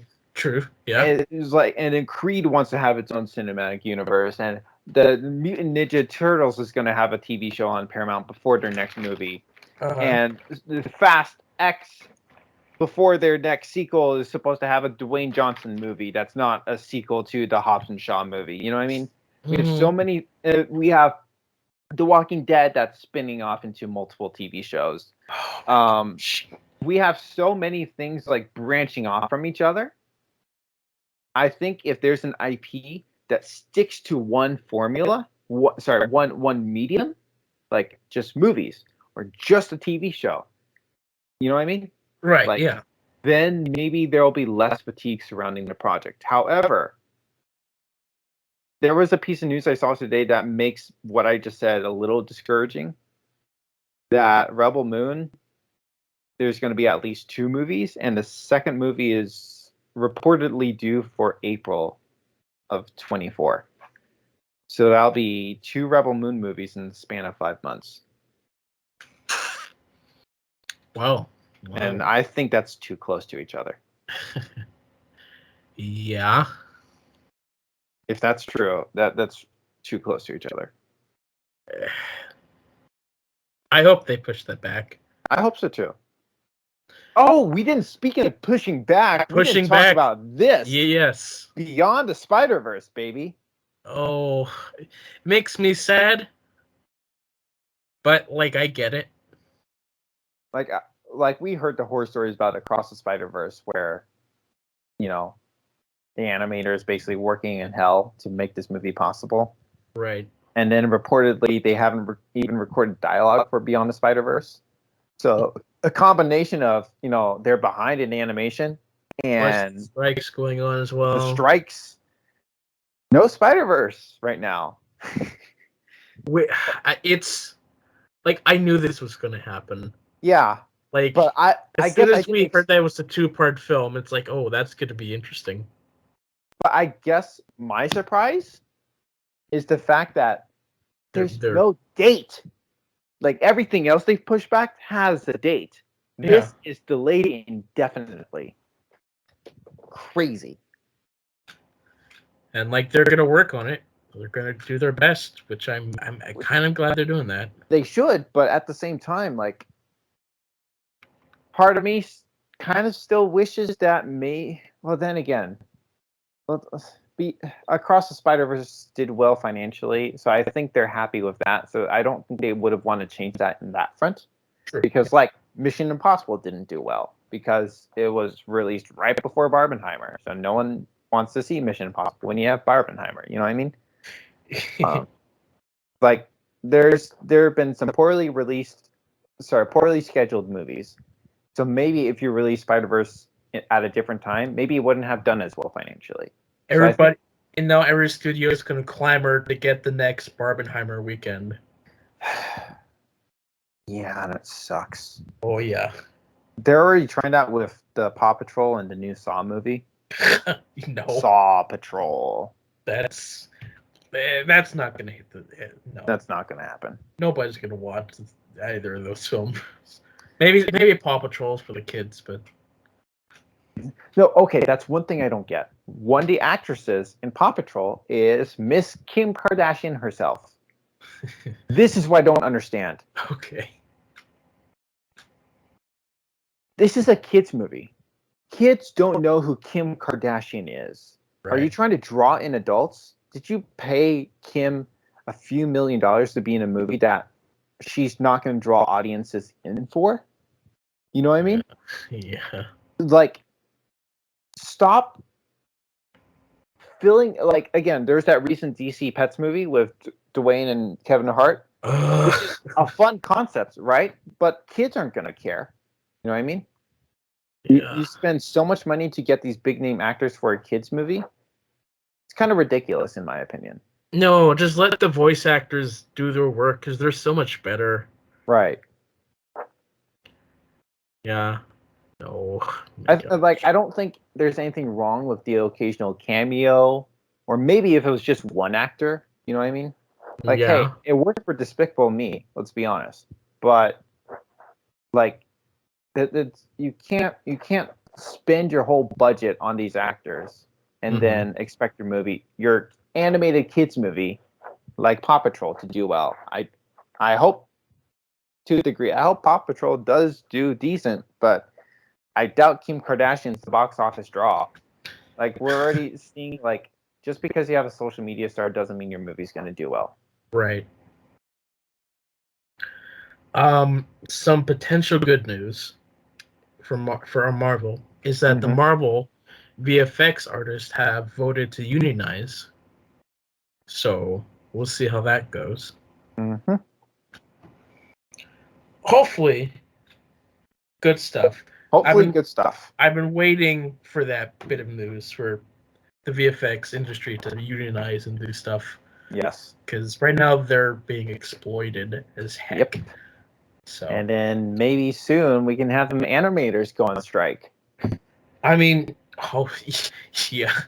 Everybody's fed up right now about things. No, which is like, good. They're going to have to deal with the VFX artists really soon. Because right now, like, they're potentially going to be the most important thing, especially if they want to continue with the AI stuff. It's like, okay, the VFX people are the people who are going to do it. Right. Bro, seriously, Disney is probably so scared right now. Yeah. Because their next big money makers, they're relying on Marvel, let's be honest. Like, just simply Secret Wars, you know what I mean? Yeah, Iger's not saying the best things right now. For sure. Remember when everybody was so happy for Iger to be back? And now everyone hates him. I know. And then he signed on for 2 extra years. Uh-huh. And now Disney Plus is expensive. Yeah. They're probably going to raise the part prices as well while they're at it. Yeah. Oh, my gosh. Now, I have a question. Yeah. Do you think... Okay. Iger comes to you and says, okay, we're going to dissolve one of them. Disney Plus or Hulu. Which are you dissolving? Ooh. We have to think like Hulu's the bigger, like the longer lasting name brand, right? It is. It's lasted longer. It has more variety. Mm-hmm. And with dissolving one, the content goes into the other. You know what I mean? Okay, if that's the case, then disband Disney Plus Mm-hmm. for sure. Yeah, But I think that is the smarter move.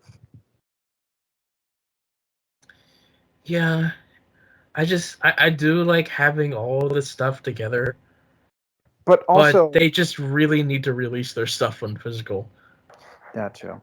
I think that's the thing. Like, if create your Marvel and Star Wars hub on Hulu, you know what I mean? Everything can be there together there. Yeah. And then, I mean, not to mention, like they took. I wanted to see the show at some point, but they took Runaways off Hulu and Disney Plus. You know what I mean? Oh yeah. So now, not even all the Marvel content is together of what they're able to have. You know what I mean? Mm-hmm. It's just like, dang it, so annoying.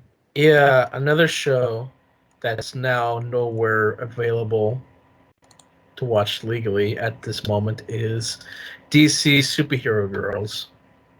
Oh, did they take that off? They took that off of Netflix, and now it's not available anywhere. Yay! Yay! Hey, I will say at least Paramount. It seems like they're at least trying to get those things on physical media.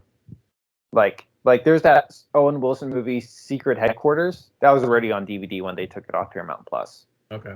And I again, rumors might not be the case, but some of the shows they took off seems like either they're shopping it for other services or want to release on physical. I don't know if it's true or not, but it seems like Paramount they've had a decent track record of like their Paramount Plus exclusive stuff hitting physical. Mm-hmm. Halo's on physical. South Park specials are on physical. Again, the Secret Headquarters on physical. I saw like the recent Star Wars when their recent Star Trek shows is gonna get a physical release. Yeah.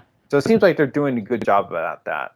But man, Disney's the only one who hasn't done anything for it. that's true. But like Max, like have those things hit physical? Yeah, they have. Like what? Um, like Titans, like Harley Quinn, um, other stuff. Cool. Awesome. Because I was gonna say, if you're gonna say House of Dragon, that's HBO, and that's technically not Max. Yeah, I thought that. Yeah, like, that's HBO, so no. But not even that. so, even still, that's still props that you got House of Dragon on physical in like 6 months. That's still pretty crazy to me. Mm-hmm. I thought they would try to milk out the HBO Max thing, but they didn't. Yeah. Yeah. Again, praise a good sign, but it's not everything yet. We need more announcements before. It's a good sign. I mean, the cover, the steelbook cover looks really cool as well. Mm-hmm. Are you thinking about buying it?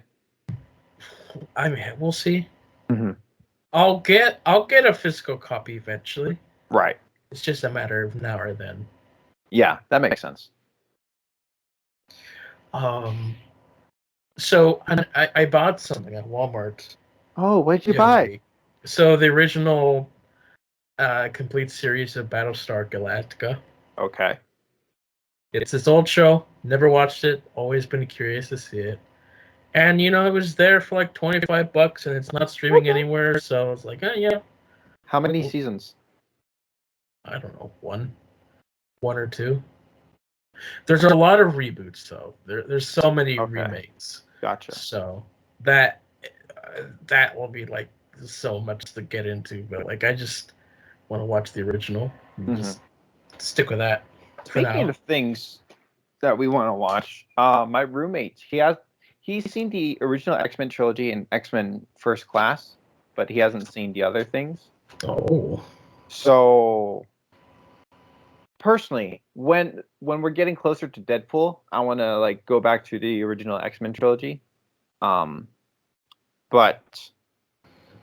I really want to, like he said, like he watched First Class and the editing really pissed him off, so he didn't want to keep watching. I'm like, buddy, You have to see Days of Future Past. At least, at most, that. Yes, and you'll love Logan.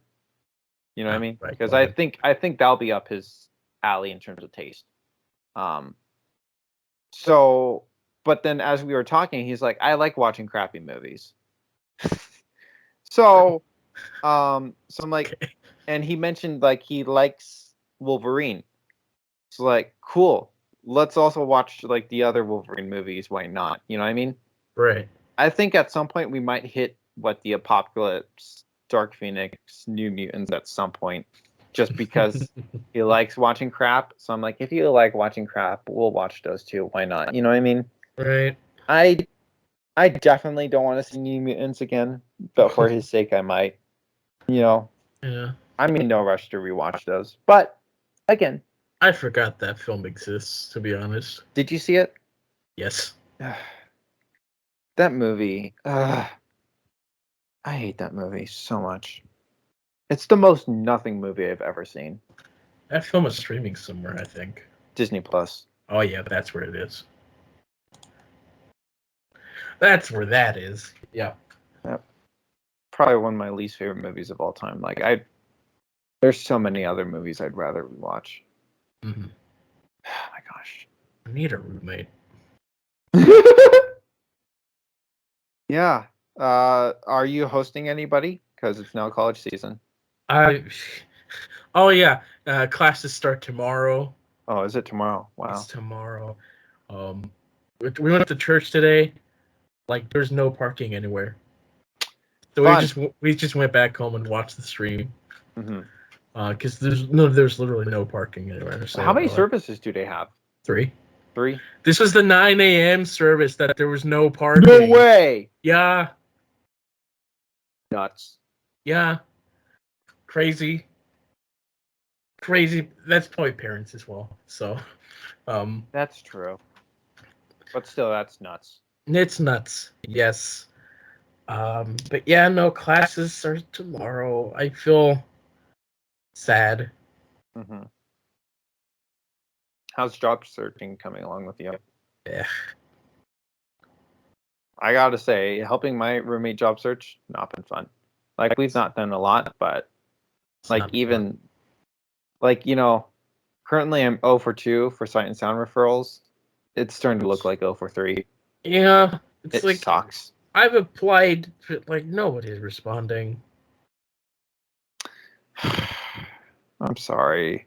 Wow. Whatever. I hope you get something sometime, somehow, somewhere. I'd like to make some money, that's for sure. Yeah. Maybe one day, RWBY podcast will do it, but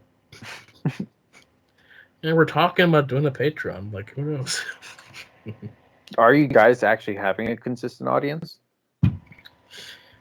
I mean, we've made some money, but like right now, the money we're making is covering the cost that we spent on like buying the films to watch for the podcast. So Right. it'll take some time. So, but it's fun, Mm-hmm. Watch a movie, talk about it. Mm-hmm. There you go. Yeah. That's what he wants to do. And you're just there for the ride. I mean, I'd do that too if it was a sure thing. Right. Are we gonna hit the mixes? Yeah, I just pulled up your mix here. I can talk Cool. about your 5 songs there. Yeah, you only had 5 songs that you didn't listen See, to. I don't even have much to say about the 5 songs. That's fine. Really. I don't have much to say about your songs either. Okay. Well, it's fine. So, okay. I guess starting from the top, we have Brand New Scar, which sounds Boy featuring Cole Loomis. right. Sounds similar to like probably stuff I would have listened to when I was a young middle schooler. Yeah. I just popped it on because it was just a fun vibe. That's all it is. It reminded me of a lot of like Brony music that I'd listened to. Oh, okay. Fun. So it's just like that electrical voice, Mm-hmm. almost like Daft Punk, but like Oh yeah. I see what you're saying. Let's see. Play. It's K-pop. That's fine. It's just a cute song. It's not much. Right. Sing to Grave. What is that one? It's not the heavy metal one. Is it this one? Oh yes, it is. You know my thoughts about this. No, So no. Tell me again. What are your thoughts? I don't really. It's not my thing. It's too violent. It's too fierce. It's too much. Okay, I have a question. So, Yes. how is it that you're able to watch violent and fierce stuff and So- not listen to violent and fierce stuff? Okay. I'm being pissy. It's just probably for fun. just the intensity of it. Uh-huh. But what is it? I'm curious. What is it about Sonic that you can't deal, but visually you can deal with? I don't know. Okay, I'm just curious if you had an answer. I don't have an answer to that. Yeah. No. Well, that was the song I said that you could just listen to a minute and skip. Did you do that? No. No. Oh, dang! You listened to it all. It was a short one, anyway. Twice. That's funny. Okay. Yes. Sing to Grave by Chelsea Grin, and then Play was by Primrose. Anyways, next song, Big World by Bakyerin. I mean, she's an Irish singer, I'm guessing, or No, she's Scottish? Korean. Oh well, I don't know. I don't know. I'm not paying attention. It's fine. Okay, did you think the song was beautiful? Because I did. I think it's fine. So normally beautiful songs, I don't really care. Oh my gosh, John. I'm complicated that way. You are. You're like so simple and so complicated. It's so annoying. Slower songs are not my thing, depending Okay. on the situation. Okay, then I'll find more intense songs for you. Intense, but like not deathcore intense. Okay. Wait. You said deathcore. Good job. Good job. Do you want to know why I said that? Intentional, but you're Do spot on. Do you want to know why I said that? Why? Because the only comment on that song is, yeah, deathcore. Good job. And then New Jeans. That's probably the poppiest song here. Sure, it's fine. It's like everything else. Okay. What was your favorite song on this bunch? I don't know if I have a favorite one. Come on, pick one. I think for the nostalgia factor, I'd say Brand New Scar. Okay, interesting. But I don't think I'd listen to it. All right, so as much as I want to give you my February list next, we're not doing that. Okay. I will. Okay. Here's the thing. Speaking of New Jeans, by the way, the song we talked about was OMG, if we didn't say. OMG. Oh my god. New Jeans, okay? I mentioned in a few calls ago that New Jeans was collaborating with something that you love dearly. Oh, yes. What is it? Yeah, Powerpuff Girls. Powerpuff Girls. So, am I listening to the album?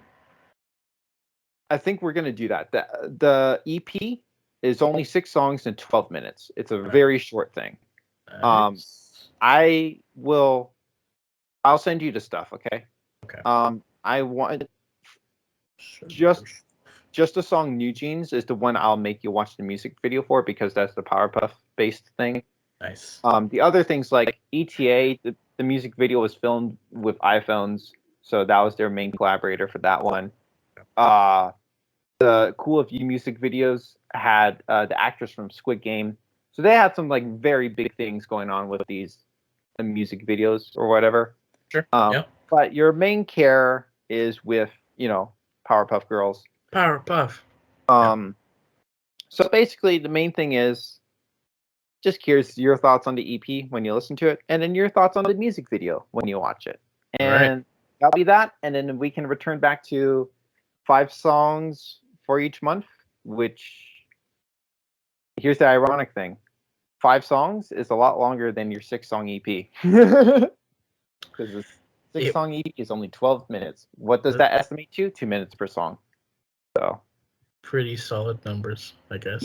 Yeah. So that will be your next dealio. All right. Now I guess I need to talk about The RWBY mixtapes. RWBY mixtapes. So I talked about it last time. You talked about the first one last time, yeah. Yeah. And so just a little recap. I think I was surprised a bit musically, because it was more in my. It appealed to my taste in music composition more than I expected it to be. But the vocals, you weren't really a big fan of. Vocals, not a fan of. I will argue. I do think she's probably a better vocalist than I am, because I don't consider myself a vocalist. I'm not saying she's not. She's just probably better than me. I think these songs try her too much. I think some of these songs she's probably singing outside of her range. I could be wrong. I'm not a vocalist. I don't know for sure. But I think some of these songs are pushing her too much, where I don't think this is what she's built for vocally. I mean, or what she's trained for. So she's a really young artist. I think starting out she was 16. Mm-hmm. And so that makes she's sense grown. because you're playing me a lot of the earlier stuff. Yeah, the first few years. So hopefully, I hope now that her voice has advanced where she sounds a lot better. But I mean, it could be the mixing as well. I don't know. No, it's her voice. Okay. I mean, the mixing isn't perfect, but like, it's her voice that doesn't really do it for me. Maybe you don't like her voice. I mean, that's probably it. I think in general, obviously there are certain styles of music I don't like, but even within styles of music I do like, it'll be the vocals that'll turn me off the most. Right. So that's just the case with her. So we have another batch. So I think going into this, there's a little bit of the surprise factor that was removed. Right, yeah. So it didn't have a strong appeal that the first list did. So just in general, I'm not crazy about this mix as I was the first mix. Lyrically, I feel like there were enough songs that kind of were just running around the same topic of like, yeah, good guy says something, bad guy does a lot more. Yeah, and good guys like, I will survive, and let's fight, and screw my circumstance or whatever. It was just kind of lyrically just running around the same circles. And like, I think the first mix had more variety and more story. Which probably best describes the show in general. It's going around in circles. That's fair. So I got my taste of the show, hey? I think like the villains songs had more story, but I don't care about the story because they're villains, dare I say. Like with the good guys in the first bit, I was asking you questions about like the hypothetical stories you were posing me. But as soon as we get to like villains, like this is my nasty plan or whatever, I don't care unless I'm actually consuming the story. You know what I mean? Sure. Yeah. There were a few interesting moments. There was one song that broke out into rap. I think there was one song that had stringed instruments or something like that. So there were a few musical surprises, but there wasn't enough for me to be like, oh, interesting. And so just kind of as a result, I think maybe if the playlists were maybe condensed into maybe one or maybe a 15-song thing, I think I would have retained that same surprise factor that I was talking about with the first mix. Right. By the time I got to the second mix, there wasn't enough going that made me enjoying it. Overall, I thought going into the RWBY stuff, I didn't expect me to enjoy it as much as I did. So I'm glad I enjoyed it as much as I did, but I still didn't enjoy it that much. Right. And from the lyrics, you couldn't gather much of a complete story. Yeah. All right. But I mean, it was a bit of a stretch anyway. But. Yeah. I think, again, like there was the When It Falls musically, my favorite. That was from the first mix. That's a banger. It's fun. I added that to my playlist, and I think also Half of Isolation I also threw into my playlist just because that was like the first song, and it took me by surprise. I didn't expect it to go that way musically, and so I think there's a little bit of like, dare I say, nostalgia. Sure. With that track, where it's like, dang, it won me over kind of thing. So yeah, that's my base thoughts of it. I cannot tell you a single song. Well, no. Okay, like there's the Lus's Nature A that was like heavily led by a male vocalist, and then we hear him like intertwined more with the songs afterwards. But like that's the only difference I can say. There wasn't necessarily like there were standout moments, but not necessarily a single song that stood out for me to say I like this song, like I did with the other list with When It Falls. So Right. Okay. yeah. Yeah. And of course, during our little break, the album for the 9th volume came out, and so I gave you a link to that because I know that you review new music, and I was curious if you would get into that. But interesting thing is, so we had the main person who had been doing the music for most of the show stepped down this season. I noticed that. I didn't listen to Volume 9, but I noticed Jeff Williams wasn't there. I'm like, oh. Right. So, but the lead vocalist and her band took over. Oh, okay. So it's different sounding, but because it's the lead vocalist, it's still a familiarity to it. Okay. They still try to keep some elements like the rock, but not as there's some elements where like, I kind of miss Jeff, but like it makes sense. He's been doing this for almost 10 years. Yeah. And you can kind of tell towards recent, like they're starting to sound the same. Mm-hmm. So burnout is probably the case. Yeah. Is there no promise if I'll report back on it, but is there a particular song from the 9th volume you recommend or not? I can't really say anything. Okay. I just said I'd give it to you because Yeah. I know that you work with a reviewer company, so I will say I'm just very, as it relates to sentimental and metal, I'm just so out of it listening to new music. I'm still working heavily with sentimental, yeah. But like as it relates to listening to new music, I'm so behind, and I almost don't care to catch up right now. And I've just been going very hard with the K-pop stuff. K-pop, been loving. New Jeans, that EP you're gonna listen to. Oh boy, that's all I've been listening to. All right. So it's been a fun time with New Jeans. Let's see. So what's our next mixtape we have for you? What's my next mix? All right. Let's see. Is it ready? I guess it has to be. Yeah, it's ready. So I'm giving you my TV mixtape. So music from TV shows that I like. Most of it's just the main themes, but there's a couple not main themes. Okay. Only a couple.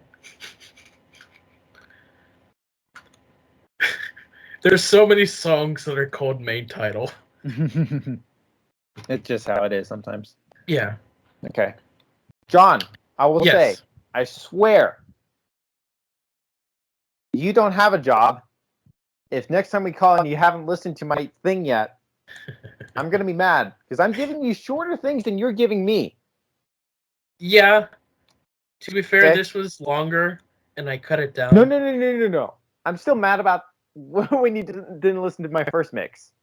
Right. Well, you know, I couldn't believe it then. I still can't believe it now. If it happens again, I'm still not going to believe it. It's just 5 songs. Just 5 songs. Listen, for the TV mix. Again, like with you, when did I listen to the RWBY Part 2 today? In fact, actually, I went the extra mile. I listened to both Part 1 and Part 2 today. Cool. But like day of, I've been listening to the mixes. Sometimes I'll listen to it in advance, but usually I listen day of. So like, if you have to do that too, that's fine. If you listen to one time and that's it, that's fine. Yes. Just saying. Anyways, sorry. As you were gonna say. For the TV mixtape, the songs that we have here are the Mandalorian main theme, the theme from The Walking Dead, the theme from Game of Thrones, Setting Up the Lair from Arrow, the main theme from Daredevil, the main theme from Westworld, the main theme from Constantine, the main theme from Jessica Jones, Clara from Doctor Who, The Shepherd's Boy from Doctor Who, I Am the Doctor from Doctor Who, And the Flash TV series main theme, the 90s Flash TV series. And then for people who were curious, John is going to be listening to New Jeans' second EP entitled Get Up. And the music video that incorporates the Powerpuff Girls is called New Jeans. Great. You sound so excited. What a great title. I mean, sure. Yeah. Excited. That I am, I guess. Yeah, that you are. Exciting. Yes, we're done with those mixtapes. Yes. Oh boy. Oh boy. Oh boy. Oh boy. Boy. Yeah, I'm excited for Ahsoka coming out this week on Tuesday, much sooner. I mean, I hope it's good. I hope it's good too. I know CJ's excited. I'm Of course excited. he is. I've seen a few things CJ said on Twitter. He looks pretty excited about it. Oh boy. I don't care. I know you don't care. And I think, especially considering the fact that you have to watch like the older stuff, I care even less than I initially did. Like, I think like Chris likes Star Wars more than I do. I think he would consider himself a fan, but he said like he didn't like Rebels, from what he's seen. So he's not anxious to watch Ahsoka. Oh, Chris, not CJ. Sorry. Sorry, yeah, my bad. My roommate Chris, which I guess I didn't say his name on the podcast, so his name is Chris. Chris McWinney, he works with Semper Metalman. If you need him to edit your videos, please hire him. But yeah, I don't know, man. I think because of him, maybe I will be forced into watching more of the Star Wars stuff. But I'm just, in theory, I'm not interested. You know what I mean? Mm-hmm. Like I've said, I still stand by what I said before. One day I do want to try to give Star Wars a second chance. But I think, again, we were talking about like IP fatigue, and Star Wars has just gotten just even more complicated. There's a lot. And again, like it's not. I remember when I was first getting into Marvel and like trying to understand the world of a cinematic universe. So it's not as confusing as it was like when I was getting into Marvel. Remember when I was like, I don't want to watch DC because I'll be confused. And now DC's not that confusing to me. But we do know there's enough of the general audience that is going to be confused by 5 different Batmen on the silver screen in the past decade. You know what I mean? I think it was 5. I could be wrong. No, like Flash featured 3, and then we had Pattison. That's at least 4. Anyways. So that's a lot of Batman. Right. What was I gonna? Oh, if we stretch our decade a little further, Christian Bale. Christian Bale. For in live action. Dark Knight Rises. Yeah. Anyways. So yeah. So no, Star Wars isn't necessarily confusing. It's daunting. I'll put it that way. And that'll be really interesting, like in the future, when we're like, "Oh my gosh, remember Marvel? Oh, that was so cool!" And our kids would be like, "There's 80 movies and 100 TV shows to watch, and I don't want to watch it all." You know what I mean? Mm-hmm, It'll just be very interesting. I think it might be similar to like Star Wars, where people would be like, "Just watch the original. Oh, just the original and the prequels. You don't have to watch anything else." And I think that might even be the case of Marvel, where even just Infinity Saga will look daunting, but people will be like, just stop with the Infinity Saga. You know what I mean? It'll be very interesting to see in the future. Which is why I stick with animation first. And then build up from there. Are you talking about like introducing these concepts to kids? Yeah, the kids. Like start with the animation, the animated series and stuff. Get them used to the characters. Mm-hmm. Once they get older, like sure, let them watch. Yeah. It's interesting for sure. It's interesting. Totally interesting. Totally interesting. Hey, like I think that's Indiana Jones, like that's not a super complicated IP. 5 movies and a young Indiana Jones show. You know what I mean? Yeah. Well, I guess now there's an ending to Indiana Jones that I'm not aware of. That probably makes it complicated. Ending. What ending? I'm not. Indiana Jones just doesn't. I don't know. I want to watch for Harrison Ford, but I'm not. I'm not like I want to see it for the action. You know what I mean? Right. I'm I not. mean, There's so much to watch as well. There's just like it's like, yeah, that's why, like, when I gave you my list of things to watch on Letterboxd, I gave you the first right. films of each franchise. Just You the did first give me films. that. Yeah. I want to look at that list. Right. Yeah. Just to find that list. Because, like, if you're interested, you'll watch the sequels. I know that. That's true. So you have Fiddler on the Roof. You have Planet of the Apes. You have the first Batman movie. I still want to watch the second Keaton Batman at some point. Right. But also, yeah. Chris just recently saw it, but he's cool with rewatching things. You have the Goonies. You have the Karate Kid. You have E.T. You have the first Indiana Jones. You have the Superman 78. You have Forrest Gump. You have Home Alone. I actually do want to see Home Alone at some point. You have the 90s Ninja Turtles. Mm-hmm. At the Truman Show, which enough people love, and that makes me interested enough to want to see it eventually. At the first Jumanji movie, at the first Caribbean movie. Oh, I don't know if I told you. So during changeover, we were doing a project. Right. Yeah. Like, did I tell you this?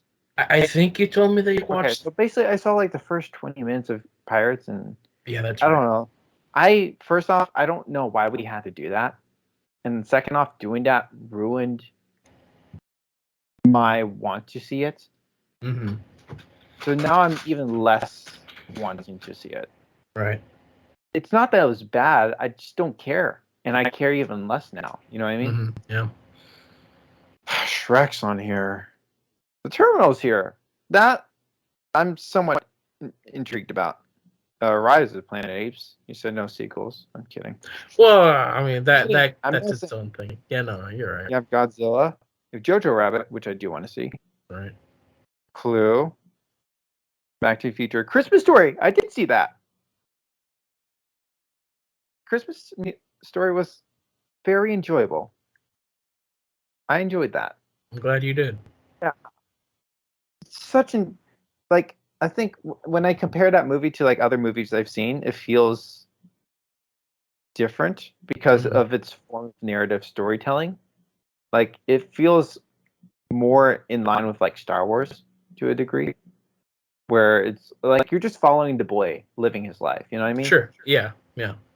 So interesting. Jaws is here. Good, Bad, Ugly. Men in Black. Born Identity. How? Okay, question. Yeah. How much of emotional story is in Born? Some. It is mostly action, and I think we can roll that out for you because every film has several car crashes. So Maybe one day I'll get to it. I don't maybe know. one day. Alien versus. Sorry, what? Yeah, but go on. Continue. Alien versus Predator. 10 Cloverfield Lane. Airplane. Is that a comedy? That is a comedy. Yes. And the Naked Gun's also a comedy, right? Yes. Was that the show you showed me or not? The Police Squad show. Yes. Sweet. I definitely want to see that. And then the original Alien. Are you excited about the upcoming Alien movie? I think it's Alien, right? I don't know. I guess. Question: do you like? I have no plans to watch it. Do you like the Saw movies or not? Or have you seen them? I don't really care for it. Okay. Because I thought it was interesting because they said this upcoming Saw movie is in between the first and second one. Like, that's interesting. But yeah, I in the social media hype for this new Saw movie, I saw some things as it relates to the Saw franchise, and I said I really do not care to ever see that ever. I don't really care for torture porn, so I'm not really into watching the series. Yeah. Like originally, I think the first film is not as graphic. It's just it's simple, but like each film afterwards, like oh yeah, graphic, woohoo, Mm-hmm. and I don't really care for that. Mm-hmm. I'm not into that. Yeah. So I think baseline movies that it really intrigued with to see. I mean, each of them, there are different little reasons. Like E.T. is Spielberg, so I'm curious because I haven't seen Spielberg, but I don't necessarily want. It's not that I want to see E.T., but movies I want to see. Most of these are just general classics. Right. I definitely want to see Home Alone. I definitely want to see Jojo Rabbit, and I definitely want to see Naked Gun, and then I'm curious about The Terminal and The Truman Show. Yeah, I think that would be like my top 5. Cool. Yeah. Nice. But yeah, I like, again, I was talking about older movies. I do want to go back and try to watch more older things and like try to discover things, but it's just a matter of doing sometimes. And I'm still getting into the art of movies and enjoying movies. Like I'm still learning it. It's interesting, Maybe I can add some black and white films. Who knows? That'd be cool. Yeah, go ahead and add to the list as much as you want. I don't care. Like I don't care that you would change the list. That's what I mean. You know what I mean?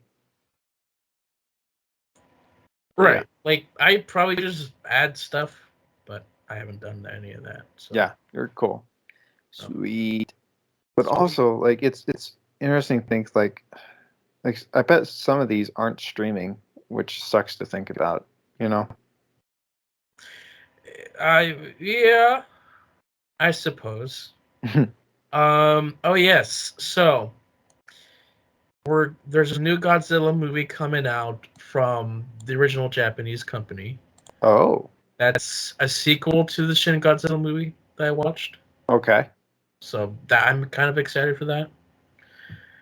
And they announced for Apple TV Plus a set in the current Warner Brothers monster movie verse. They're having a TV show for that. Okay. So interesting. That might be my reason for getting Apple TV Plus. Yes. I really hope so. Mm-hmm. But also, like Apple TV, like I feel like regularly they hand out like 3-month free trials. Right. You know what I mean? So like, I would definitely wait for whenever you see an ad for that. Well, I have a 3 months thing on my phone already. So I just have to get the subscription before that expires. When does it expire? Next month. Ooh. But when does the Godzilla thing happen? I have no idea. So. Okay. Well, I feel like Roku, like I got my thing like during Black Friday or something, like during that time. Might have been even more Christmas.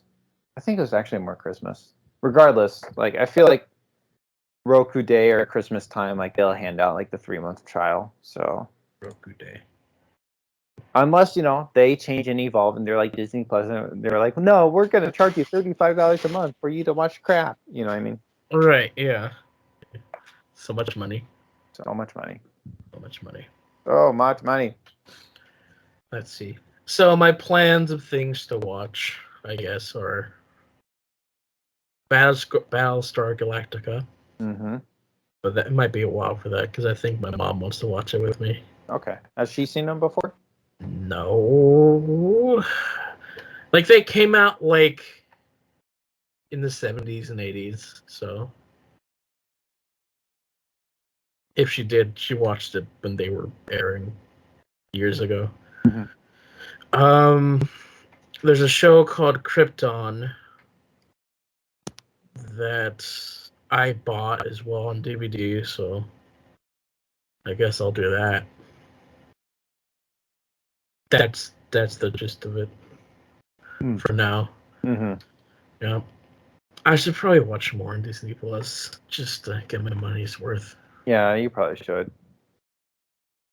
What is the question? I don't know. There's almost nothing there now. There's almost nothing there. I could rewatch some stuff, but like, I mean, if you want to watch a fun, cute little romance Korean K-drama with your mom, I highly recommend Soundtrack Number 1. It's only 4 episodes. Sure. Like we'd ever do that. Listen, if I visit, visit more often. I dare you. I'll show you more stuff. You can try and show me something. I sit down, you and your mom, and we binge Soundtrack Number 1. My mom's not gonna be here much longer, but you know. I just gotta come when she's around. Right. Next year. Next year. No, I don't. My family might try to come out to my side next year, but also they'll be premiering a new show in Lancaster next year. So who knows what will happen? Who knows what will happen? I feel like if I come out to Lynchburg again, it'll be for a shorter time. Because last time I took like basically 2 weeks, and it was really hard getting back into the swing of things. And I don't know if I want to go. Because, it was just hard to get back into the swing of things. I don't know if I want to do that again, like a full 2 weeks. So, I don't know. Anything can happen. I might even have a job by then. Yeah, hopefully you have a job by then. I'll be homeless. One of those guys with the signs. Looking for a job. Nobody will respond. Oh, also for your head. Nah, I'll say it later. For my head. Okay. Thank you so much for that. It's a work phrase. It's a work phrase, you know. Yeah. I wish I had those. Well, I guess we've run out of material for this week. And it's a long episode. Sure, whatever. Thank you for spending your time with us instead of watching Avengers Endgame. And we'll see you all next time. Bye. Bye.